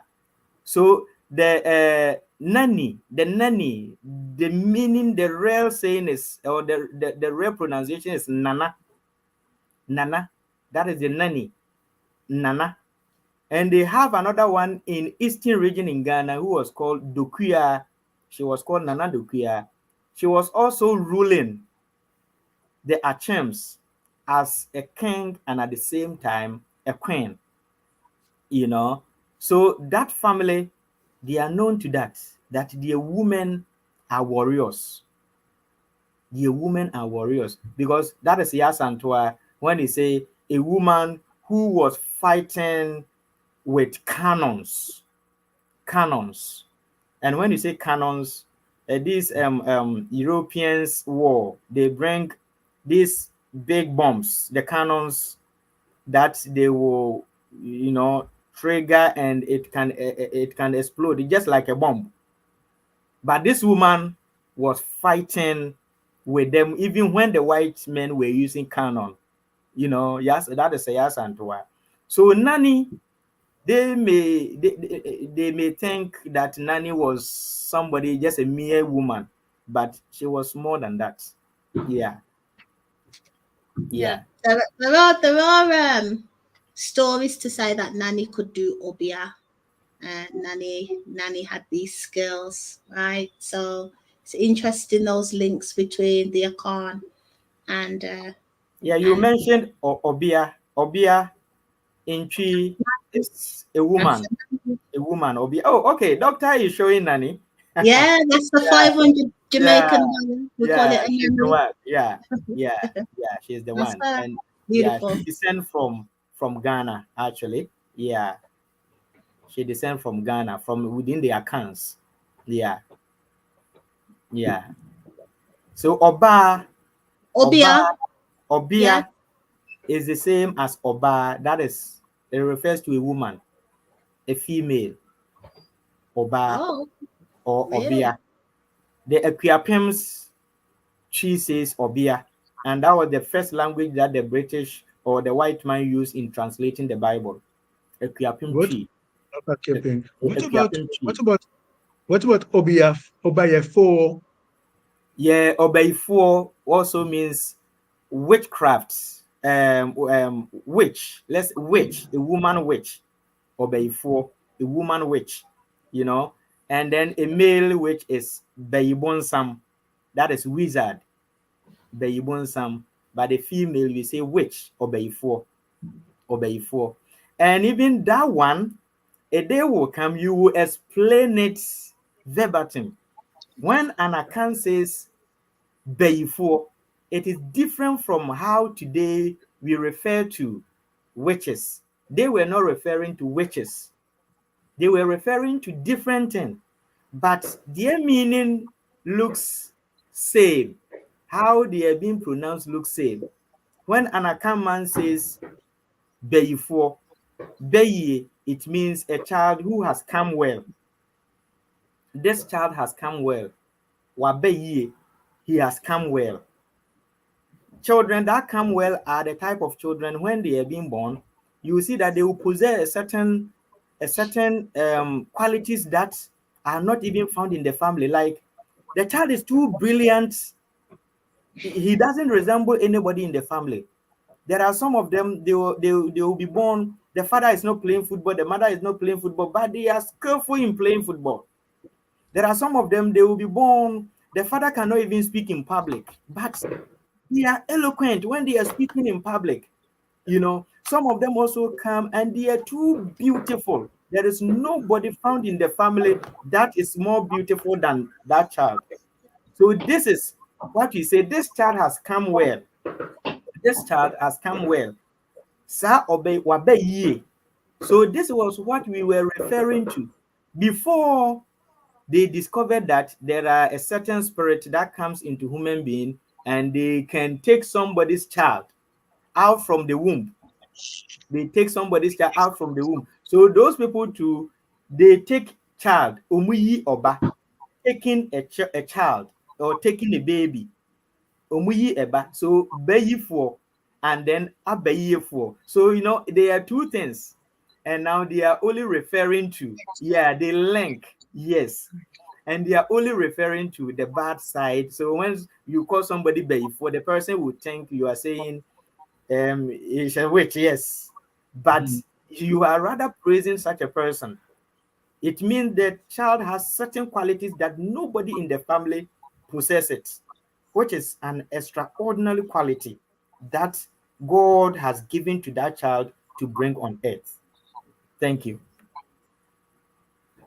I brought something else forward, my country's national game. Yeah, that is correct. Right? This is called what? I played that as a child in my school. Yeah. Yeah. What's it called Is in it Ghana? Zumi or something? I can't remember. But my head Well, teacher, used to play that with us.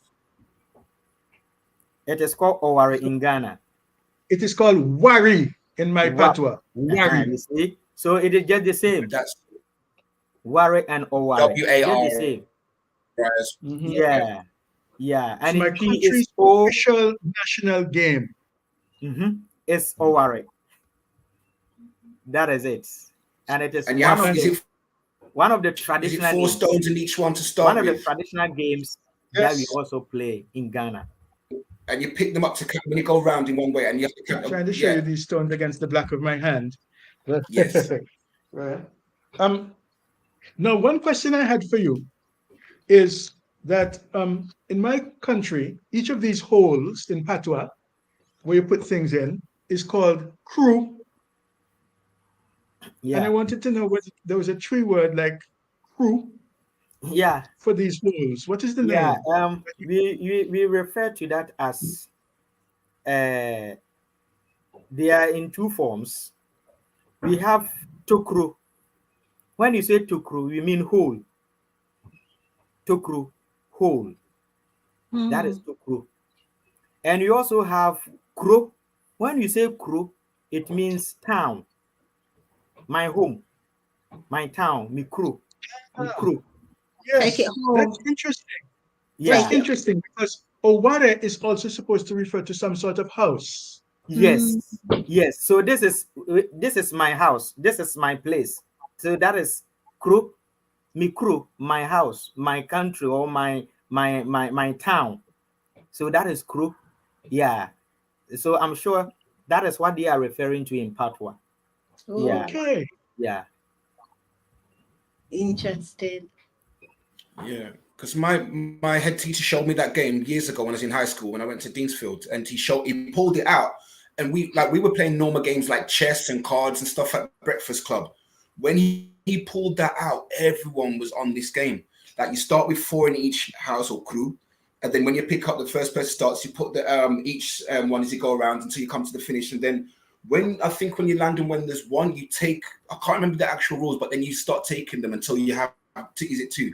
Yes, okay. Yes. Right. If I play Yes. it again with somebody, it'll come back to me. I was Oh, about, it's very, very interesting. And if you know I how was to about play 12 or that game, 13 when I played it.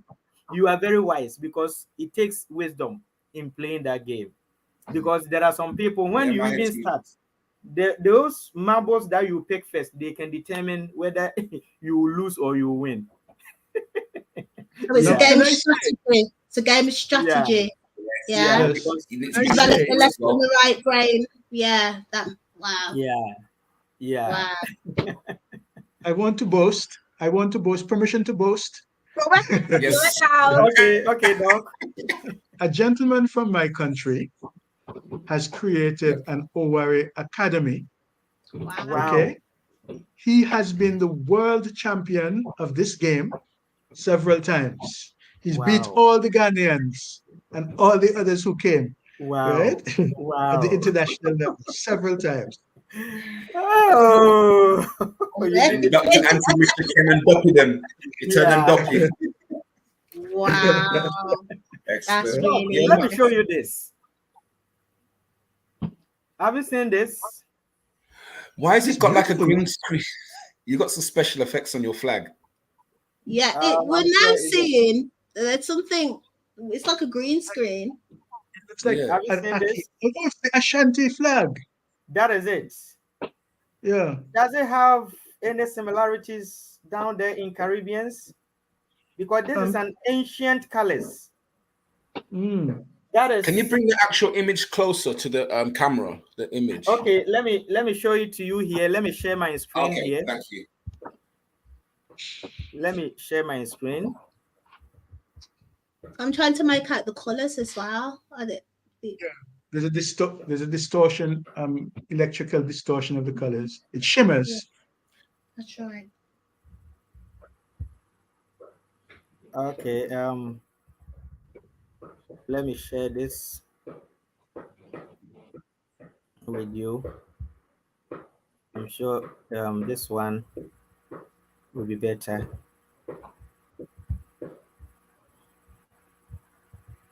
Okay. Can I share now, please? There's nothing in the studio yet. Okay. So present Send it. share Debate. screen, and then I pick it here, and that's it.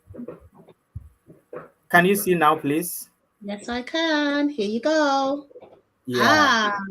Okay. Well, the colors are familiar, of course. Yes. That is it familiar to you? Because this is an ancient Ashanti flag, and it has been preserved till now. Can you zoom in Well, some more? I, Can you I zoom see in? it. There's supposed to be a stool in the middle or something. Is it the golden stool?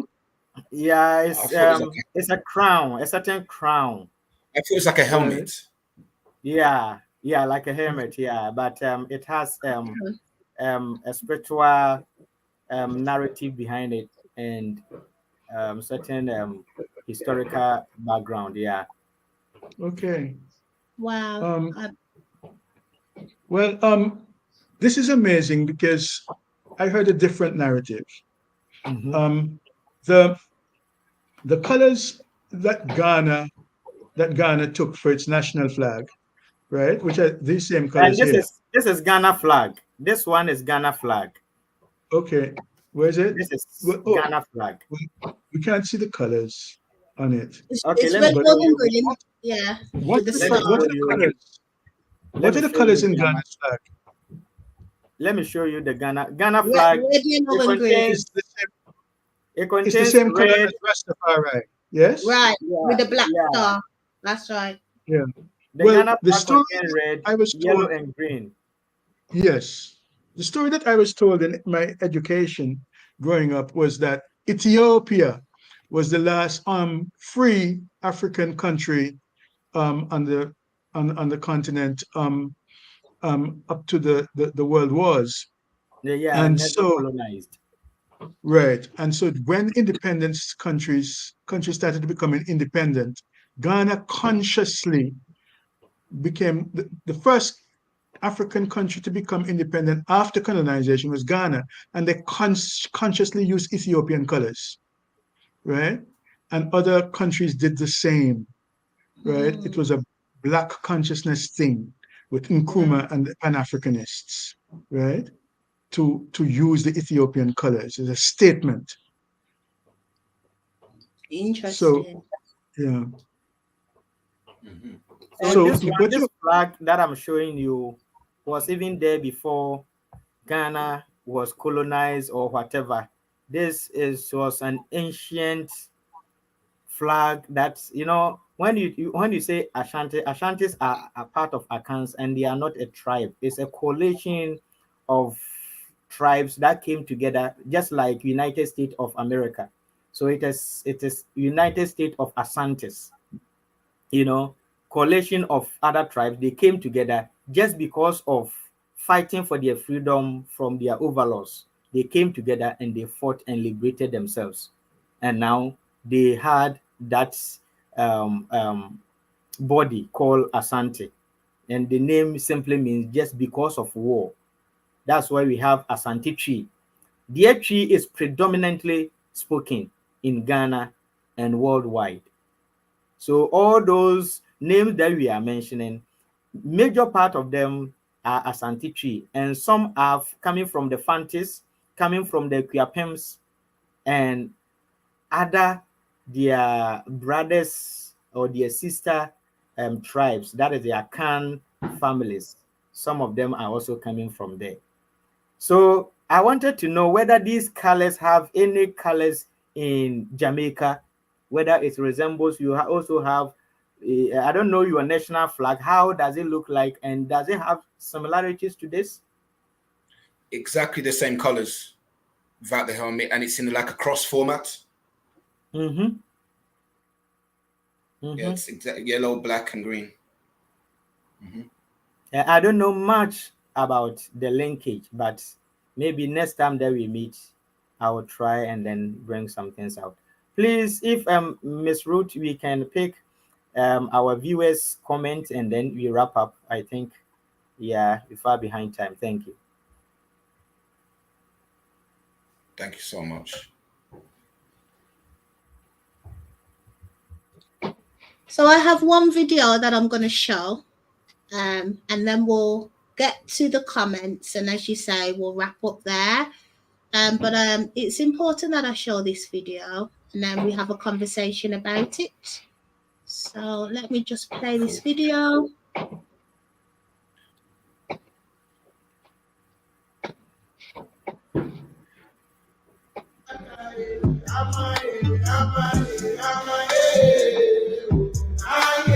Creation of earth, witnesses of the powerful they are. What's the queen, the heavens and earth? Never underestimate the woman that made the world divided to bread. I see, she's a God, the reason that you were bred. I pray, she lives long to reap the fruit of her pain. I see, she's a God, the reason that you were bred. I pray, she lives long to reap the fruit of her pain. Creation of earth, witnesses of the powerful they are. What's the queen, the heavens and earth? Never underestimate the woman that made the world divided to bread. I see, she's a God, the reason that you were bred. I pray, she lives long to reap the fruit of her pain. I see, she's a God, the reason that you were bred. I pray, she lives long to reap the fruit of her pain.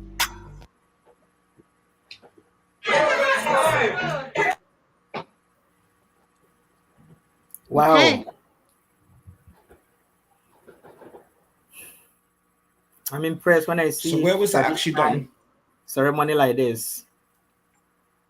And the Kente patterns as well on the head wraps as well. Like, yeah, you know. From where, please? That video was actually shared by Doc to me.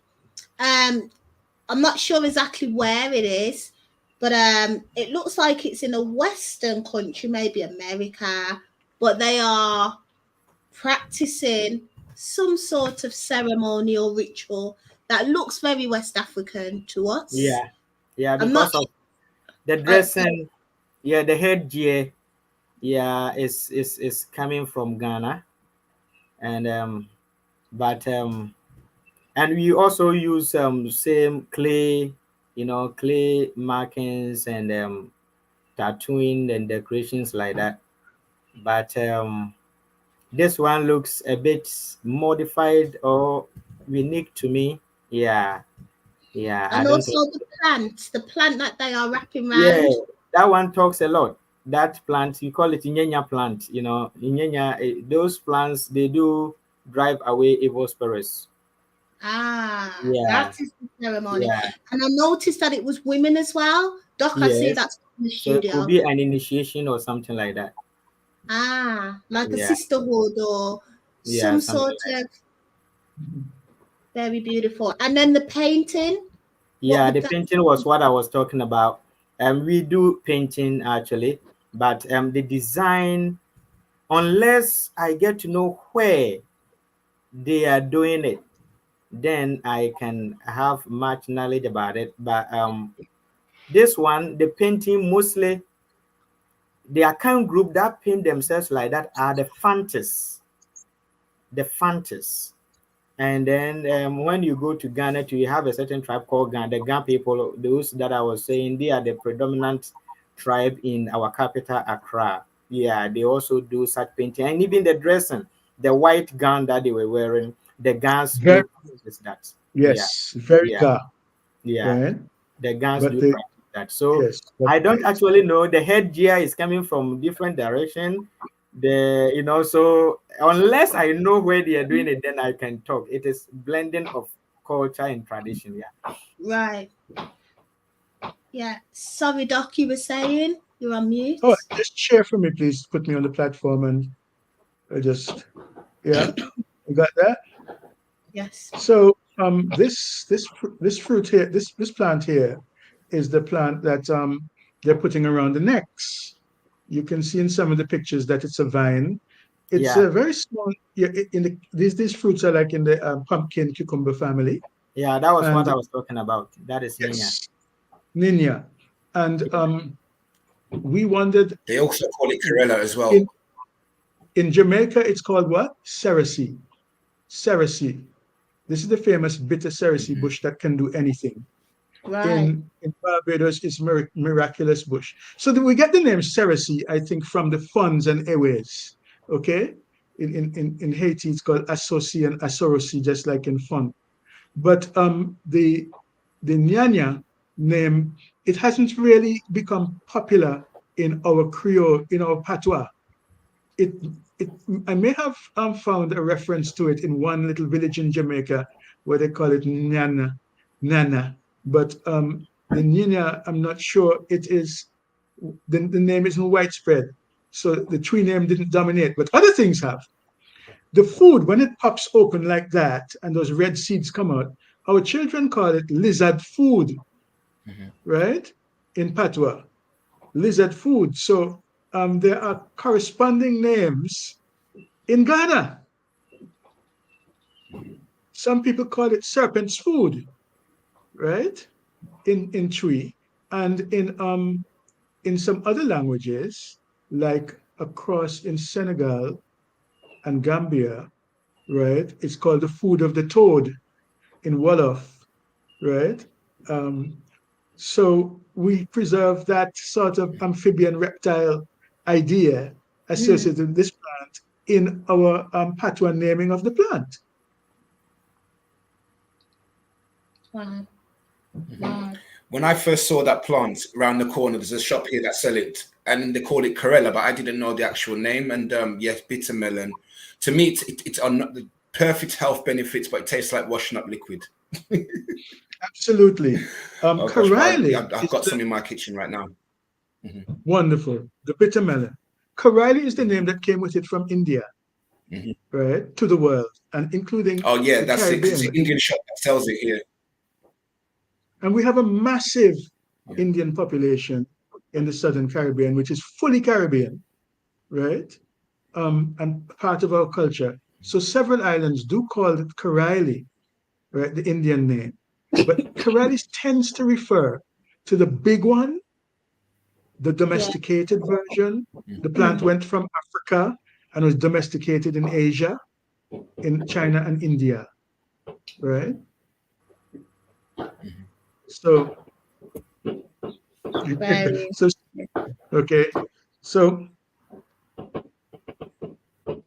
Yeah. all right, so let's pick out a few more of these comments and then let's begin to wrap up, because we could speak for hours and hours about this subject, to be fair. And there's just so much to know, isn't there? So I'm just gonna make sure we've kind of identified any more questions. We've got a few comments. Maybe pull this one up. Do we think it's possible that Americans, Caribbean, and Africans had contact prior to the 1400s? I'm going to mute myself because there's fireworks going off over here. Yeah. Can you hear? Can anybody respond to this question? I think it's possible, right? I'm not one of those that subscribe to the notion that the people that Columbus came and found were principally African people, right? I believe that everybody else crossed the Atlantic, so it's not unlikely that Africans crossed. I mean, Vikings crossed in the North Roads and made it finally to Vinland, right? Irish people probably washed off course in their coracles now and then, and their letter boats probably ended up somewhere in the States, right? They say that Chinese made a shot at going around, certainly went around the back of Africa, and some people believe that they headed around the world. I'm not one of those. Lots of stuff float by themselves from Africa to the Caribbean. I believe even dead bodies could have come from Africa, because during the last couple of decades with the migration into Europe, sadly, our people trying to get into Europe through the back door die at sea, right? Some of those ships, they drift all the way over to Barbados and Antigua, and we find their bodies dry, right, in those boats, right? And they land right here. Wow. Again, that's just a whole nother conversation, isn't it? Yeah, because of even writings, ancient writings from like, just like ancient writing in like, as you know, when before they moved, they changed North African to the Middle East. There was the ancient Paleo-Hebrew language, which is written over in that area known as Mesoamerica, if you want to, Mesopotamia. Then also in Mesoamerica, where you've got like the, Machu Picchu, where the pyramids are over there. They had inscriptions. Even the Native Americans were, they've got stones written in them, also Paleo-Hebrew as well. So there is a heavy connection that there was contact prior to these times as well. Indeed. For to have the same language, there must be a connection. Yeah. I mean, migration's a whole topic in itself, isn't it? In connection. Yeah. Sorry, go ahead, Doc. Oh, somebody says we call eggplant berenjen. And I think, melanjan and berenjen, I think come mostly from the Indian names, melangena and so on. So fantastic. Yeah. Oh, look, Shalin Melon is talking about the melangen. That's a little smile to me. But when I know Charlene's heritage is she's from Haiti, her family background, so that's Creole. So that's Creole. Yeah. And I'll stop now. I mean, I could say something about migration. I'll just stop. Yeah, I mean, it's a whole discussion, isn't it? Human contact, migration, first contacts. I mean, we could just go on for another 3 hours. Corey says, why very interesting. We do need to know more about indigenous spirituality, history, and culture. I agree. We do need to know that one. Yeah, we have chunk of it. Maybe next time, in appropriate time. Yeah, we will bring it on board. Definitely. Because that makes us that that makes we to become an entity. Without spirituality, without history, without culture, who are we? So we will bring it on board, I'm sure, Well, later. when we talk about indigenous in the Caribbean, there is a different layer as well. We're talking about those people with yellow skin, straight hair, right, that the Europeans came in contact with when they came here. And I tell you, Miss Roots looks like she has plenty of their blood in her. But the they're still here with us, although people some books like to pretend that they're extinct. And my, I have some very strong, good friends in Jamaica who say, "Hey, I'm not extinct," and they're rebuilding the Taino heritage out there, including the indigenous spirituality that was here before white and black people took over the islands. Um, so we have a tree which is a giant silk cotton tree. The indigenous name is Ceiba, right, which comes from one of the Central American languages. But that tree cannot be cut down by anybody in the Caribbean. The black people wouldn't cut it, the enslaved people wouldn't cut it, and the indigenous people wouldn't cut it. It's just this big tree. And it has, in Jamaica, it has the name Onyenya, which is in Patois, it is the tree name for that tree. Right? Yeah, And that, yeah. yeah, So it may be coming from Nyame, as in God, and it also may be coming from Nyenya, as the spiritual leaves that I was the creeping. It's like a creeping plant, Nyenya, that yeah, when they use it traditionally is to drive away bad spirits and things like yeah. that. Yeah. So anytime Even, that you hear Nyenya, wherever that the Nyenya is, it means it's, they're trying to drive away bad spirits. Yeah. even the palm tree in Jamaican patois, right, is called abe, Abe, right? yeah, that is the same name in tree. Abe. Yes, That is and it. That one it didn't change. even medicine is called adra. Yeah, that is it. The same Yeah. in Ghana, the same in tree. Edru. Hmm. Yes, Edru Right. in Among the tree. Maroons, they have more words which are tree, and they include opete, Yeah, Opete, that is vulture. yes, Yeah, right. Opete. Yeah, that Preco, is it. preco, Preku, pig, that is pig. Yeah, yes, Opreku, yeah, pig. Yeah, that and is and pig. and, and they have a few more words than we Yeah, have in yeah, normal rest of the Caribbean. yeah, The yeah, Maroons. yeah. Really amazing. Well, I'm conscious now that we are 2 hours, 45 minutes into the discussion. So we do need to begin to wrap up. I want to say that for anybody that's interested in learning Tree, Appiah is a teacher Tree.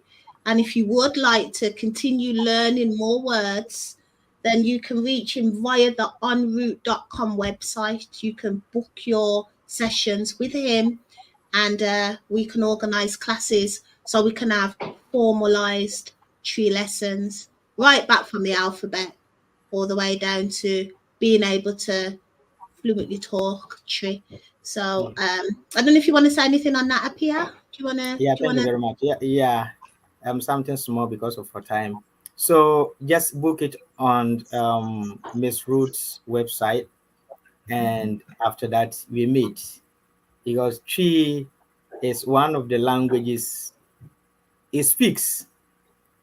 I can say, whilst you are speaking to someone, the words and the letters that you are bringing out also speak, and the more you get into details of them, the more you get a lot of wisdom up here, you know, because our forefathers were not just speaking, they were speaking to make sense. They named things to make sense.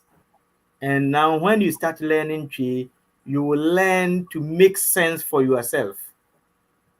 If they are calling This.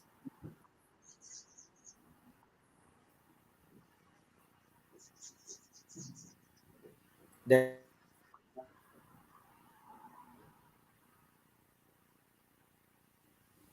any question that you don't understand, anything that you want to know the tree name of it, we will create phrases, sentences, and by the time we finish, you see that at least you can also say Machio, good morning. Machi, good morning. Memao aha, good afternoon. Memao aha, good afternoon. And then Majo, good evening. Majo, good evening. And you see, initially I was saying what we say in Twi is not the same in English. Though, just to translate, March means morning has come. It is bright. So I'm giving you morning. Maha means the sun. There is brightness. So Maha.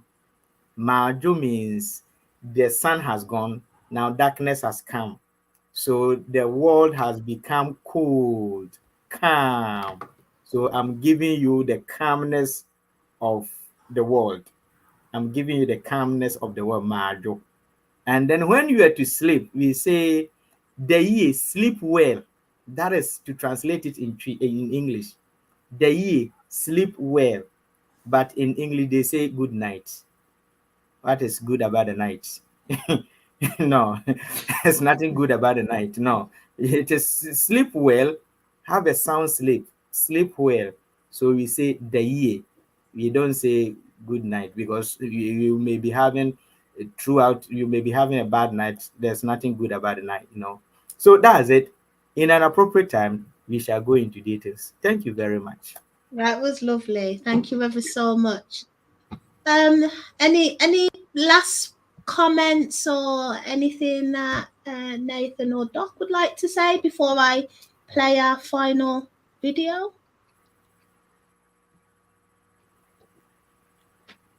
I just want to show my appreciation to both of you, Dr. Anthony Richards and Appiah, for this, because, like, you know, I've obviously, even with my studies, like, you guys have helped me connect dots even with things that I'm like very oblivious to with language.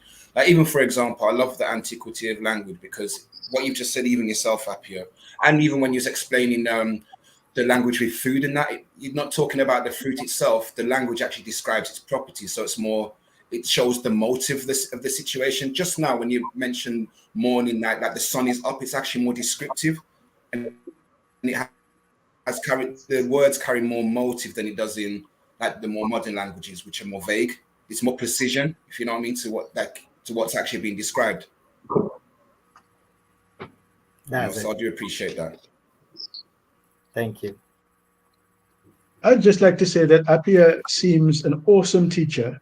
He's not just a Twi teacher. You know, he has a career separate from Twi, and when it comes to Twi, he does far more than teach the language. Yeah, I'm going to join the class.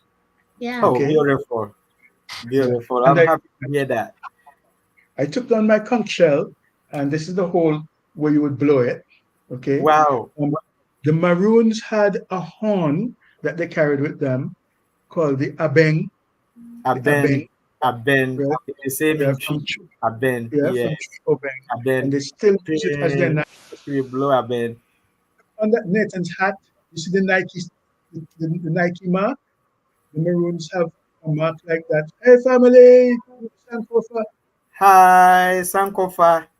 I like your name. Sankofa means a lot. Yeah, Sankofa Yeah, in Twi, it means a lot. Yeah, Lulu Sankofa. Yeah, you've done well. Yeah. but in the other parts of the Caribbean, I they like didn't that have the horn. abeng. Yeah, they didn't have their abeng horn, so we blow the conch shell, right? And I wish I could blow it for you, but I can't. Wow. All these I'm not sure if traditions. you recognize this, Appiah.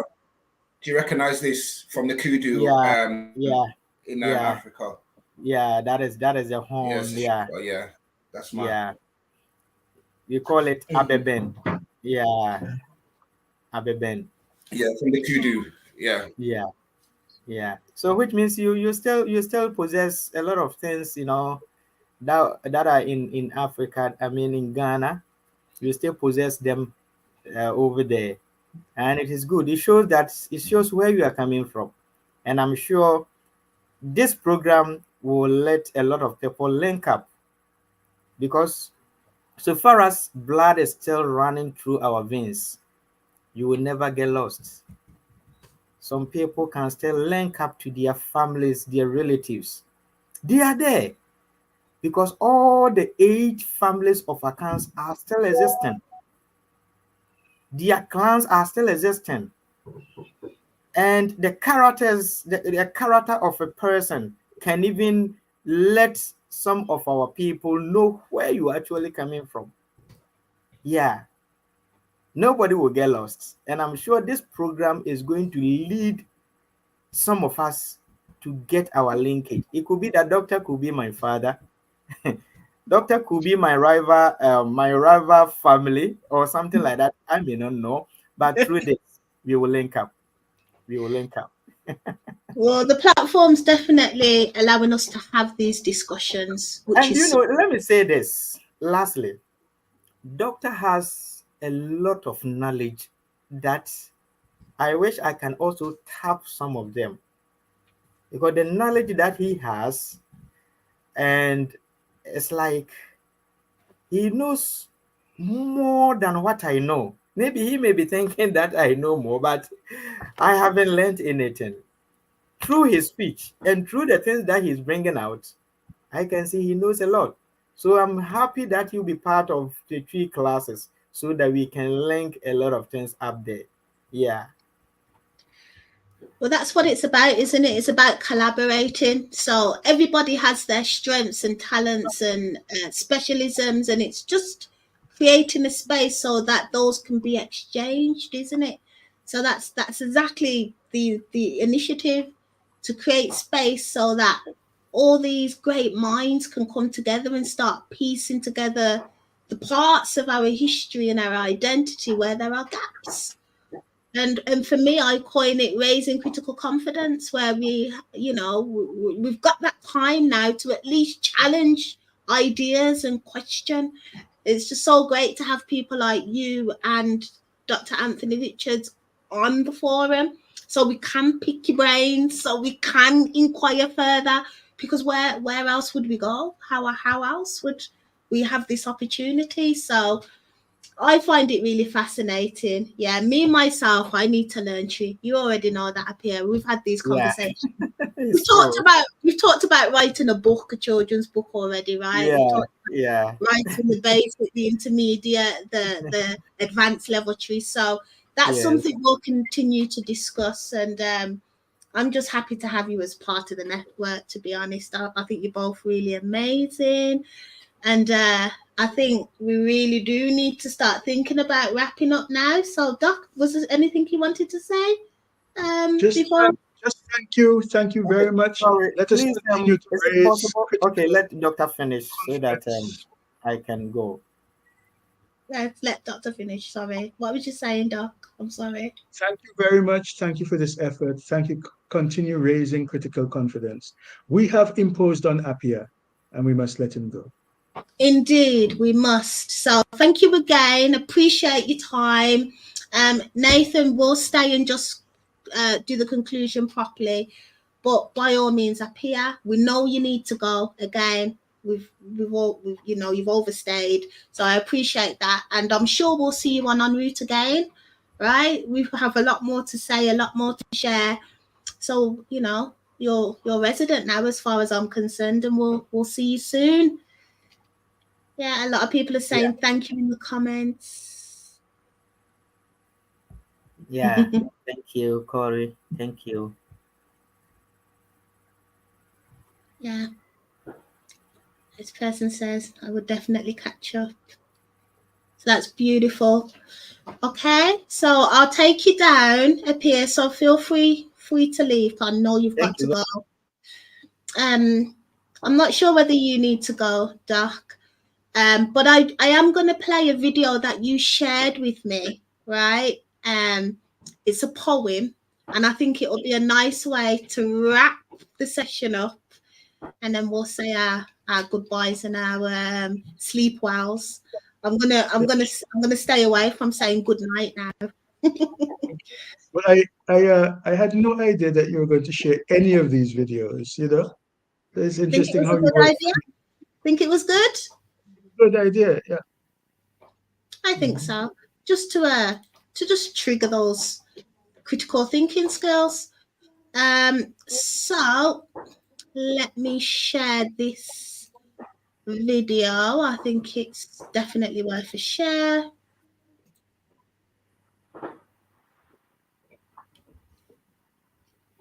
If I can find it, bear with me.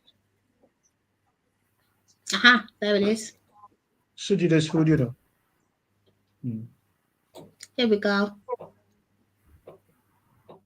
Black, and sure enough, I ain't white, but because I am an immigrant, an alien, a foreigner. See, I speak the same words, comprehend the same phrases, but just because my tongue rolls in a different way, that don't mean I'm dumb. And see, yes, comprende English, because I probably speak more English, better English than you. I mean, if you cannot say my name right, moi, la, ro, then you have no right to tell me to say water if I know it as water. I mean, what is the meaning of this conversation? To drink water or to say water? So, honey child, please, if you have not walked in my shoes, you have no say in my world. And don't you dare command me to walk in your shoes, because I love the smell of my feet, the feel of my shoes, and the history of my life. I mean, have you ever seen a monkey before? Do you know how it does, how it jumps? Have you ever been cramped up in a loaded bus with different people talking their own languages, yet their faces looking so similar?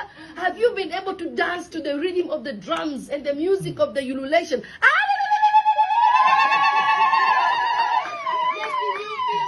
Exhilarated? See, no, you cannot understand. Just like I do not understand the Halloween madness. The calling before coming to visit.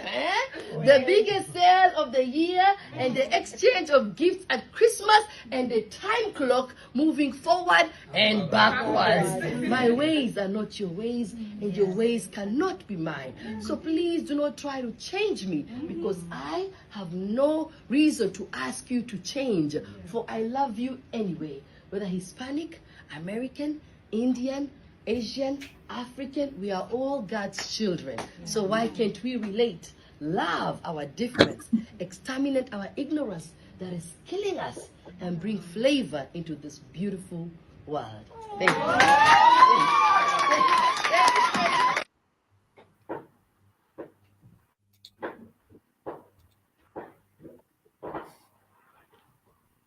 So we come to the end. What did you think of that? Was gorgeous, wasn't it, that poem? Yeah. It's, you know what, it's the whole essence of just how, you know, there is a heavy language barrier. We know that, you know, and that's the thing. Even when I was watching a video, well, a conversation when people are, you know, the Americans are trying to, you know, downplay the British accent, as if Britain only has one accent. Bottled water. I say water. It's simple as that. They spell it with a D. Water.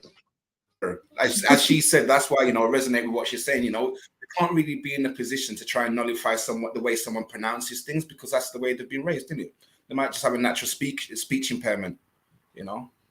Yeah, that's it. It's like the difference between the Go ahead. Sorry, it's like the difference between the Hispanic or the South American Spanish and the European. The Europeans sound like they got a lisp, but the other ones don't. Like, for example, cerveza, beer, cerveza or cerveza. In South America, it's the same word, just different pronunciation.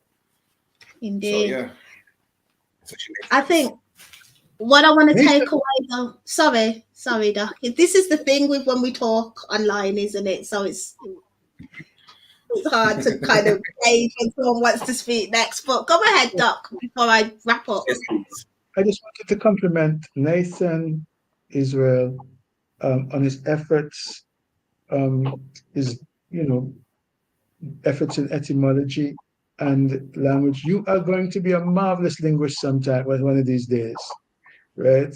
You just need to get in there and keep going, get some guidance and training and get a job in linguistics, because I think you have a real passion there. It's just something natural. I think I've probably, thank you so much, sir. I think I've, one thing is because, the confusion of language, when people start to argue whether it's tomato or tomato, I'm done with that, My daughter's mom's from South America, from Ecuador. So I had like one part, I did learn more Spanish anyway, because by force, I was surrounded by South Americans. And when they're having their own conversations, rather than me being ignorant, because a lot of people that come to the Westernized world, they've taken the time out to learn the language, right? And then some people in the Westernized world have remained ignorant to not, when they go on holiday, they expect everyone to speak their language. So they've taken the time out just to get employment and whatnot. So I might as well learn my daughter's mom's native language as well. So then I'll be like, when I'm sitting with the family, there's no ignorance, there's no black sheep of the family, as you would say, where you feel left out. It's good to learn. I've got a whole CD of learning Spanish. So, al momento mi español no es bueno. Solo se preocupe sobre esto. So basically, I said my Spanish is not right, but I'm not worrying right now. I'll learn. Twi next, mate. Twi next. That's what Twi is the one, because I don't want to be learning too much of the European. I can put the same energy into more of my native languages, But you'll find the connection, you see. So it's good to learn multiple languages, because you'll have an even greater oversight. Yeah. So even within Spanish and Portuguese, you're going to find African languages, African words. You know why? Because in Portuguese, Jamaica also means the land of wood and water. There you go. You go. I remember there was a huge population of slaves that were taken to Brazil. Like Brazil is heavily populated with slaves. So, it's just good to have as much knowledge and as much education as possible to really piece together those pieces, right? So there's everything's important to learn in my view. You mean slave descendants in Brazil now? So were slaves not taken to Brazil? Someone's already residing there. Half of everybody was taken to Brazil. Right, and now there's a heavy, dense population of slave descendants that live in Brazil today, right? Yes, so the largest population of Black people outside Africa is supposed to be in Brazil. Indeed. And you got like Mozambique as well.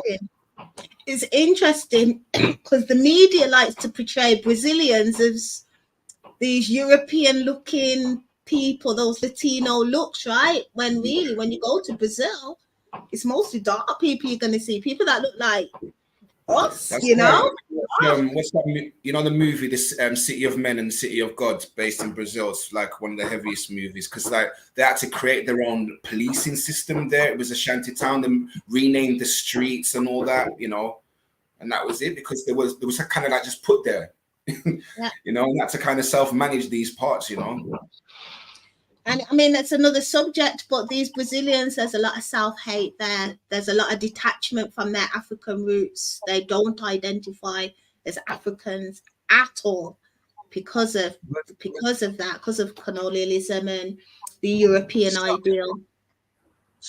And that's the government's position in some South American countries. But the Creole or lingo on the street is heavily influenced by Congo Bantu words. The program that we did here on Twi could quite happily be done on the Congo influences on the Brazilian language and culture, right? And African religion walks the streets in full view in Brazil. When you come into the port, I believe Recife, I'm not forget which port, but in the harbor are all the African orishas, right, standing in the harbor. Ogun, right, Oshun, Oya, statues of them, right, ring the harbor, just to show, that the depths of Brazilian cultural expression brings up the African, the carnival. Right. Carnival is strongly inspired by the flair the Candomblé religion from, which has Yoruba and Congo roots, Amazing. As I say, there's just so much to talk about, so much to inquire into, and that's what we intend to do. So, I mean, the plan is every Sunday we're going to try and go live, with hopefully another guest speaker, another theme, but it will all be around our identity, African diasporan communities, descendants, Black history, anything.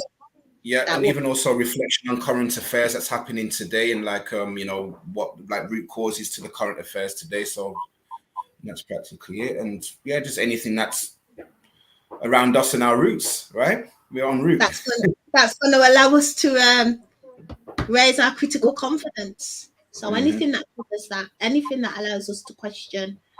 So that's the plan going forward. Okay. So are we happy to wrap up there? Yeah. Yes. I mean, it's sad to go, but I'm conscious it's 3 hours in. So let's call it a night. Let's end with an advert.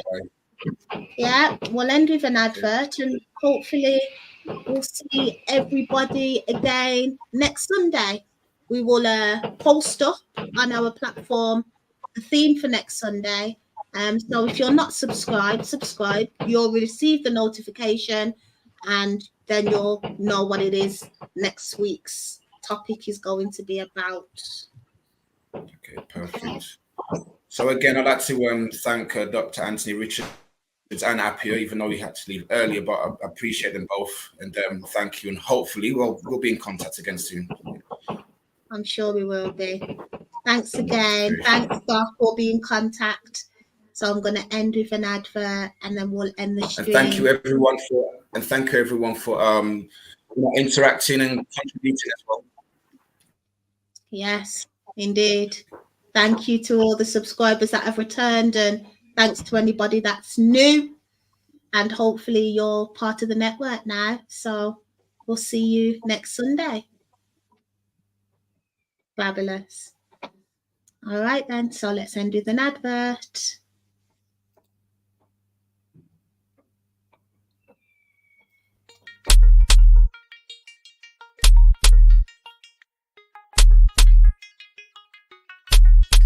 En Route 23 has launched En Route Academy, an e-learning platform. We are offering a complimentary free ancient African history course. Visit our website for access. The course is laid out in order of sessions. Learn at your own pace, and remember to download your free worksheets and handouts via the description box. The course is presented on YouTube. All we ask is that you subscribe, like, comment and share. We also offer a selection of courses and services all designed for Black and African studies specialisms. Visit our website to book your place or contact us for more information. All funds raised go towards developing and improving our research and educational materials. Supported by the University of Wolverhampton. Support the cause.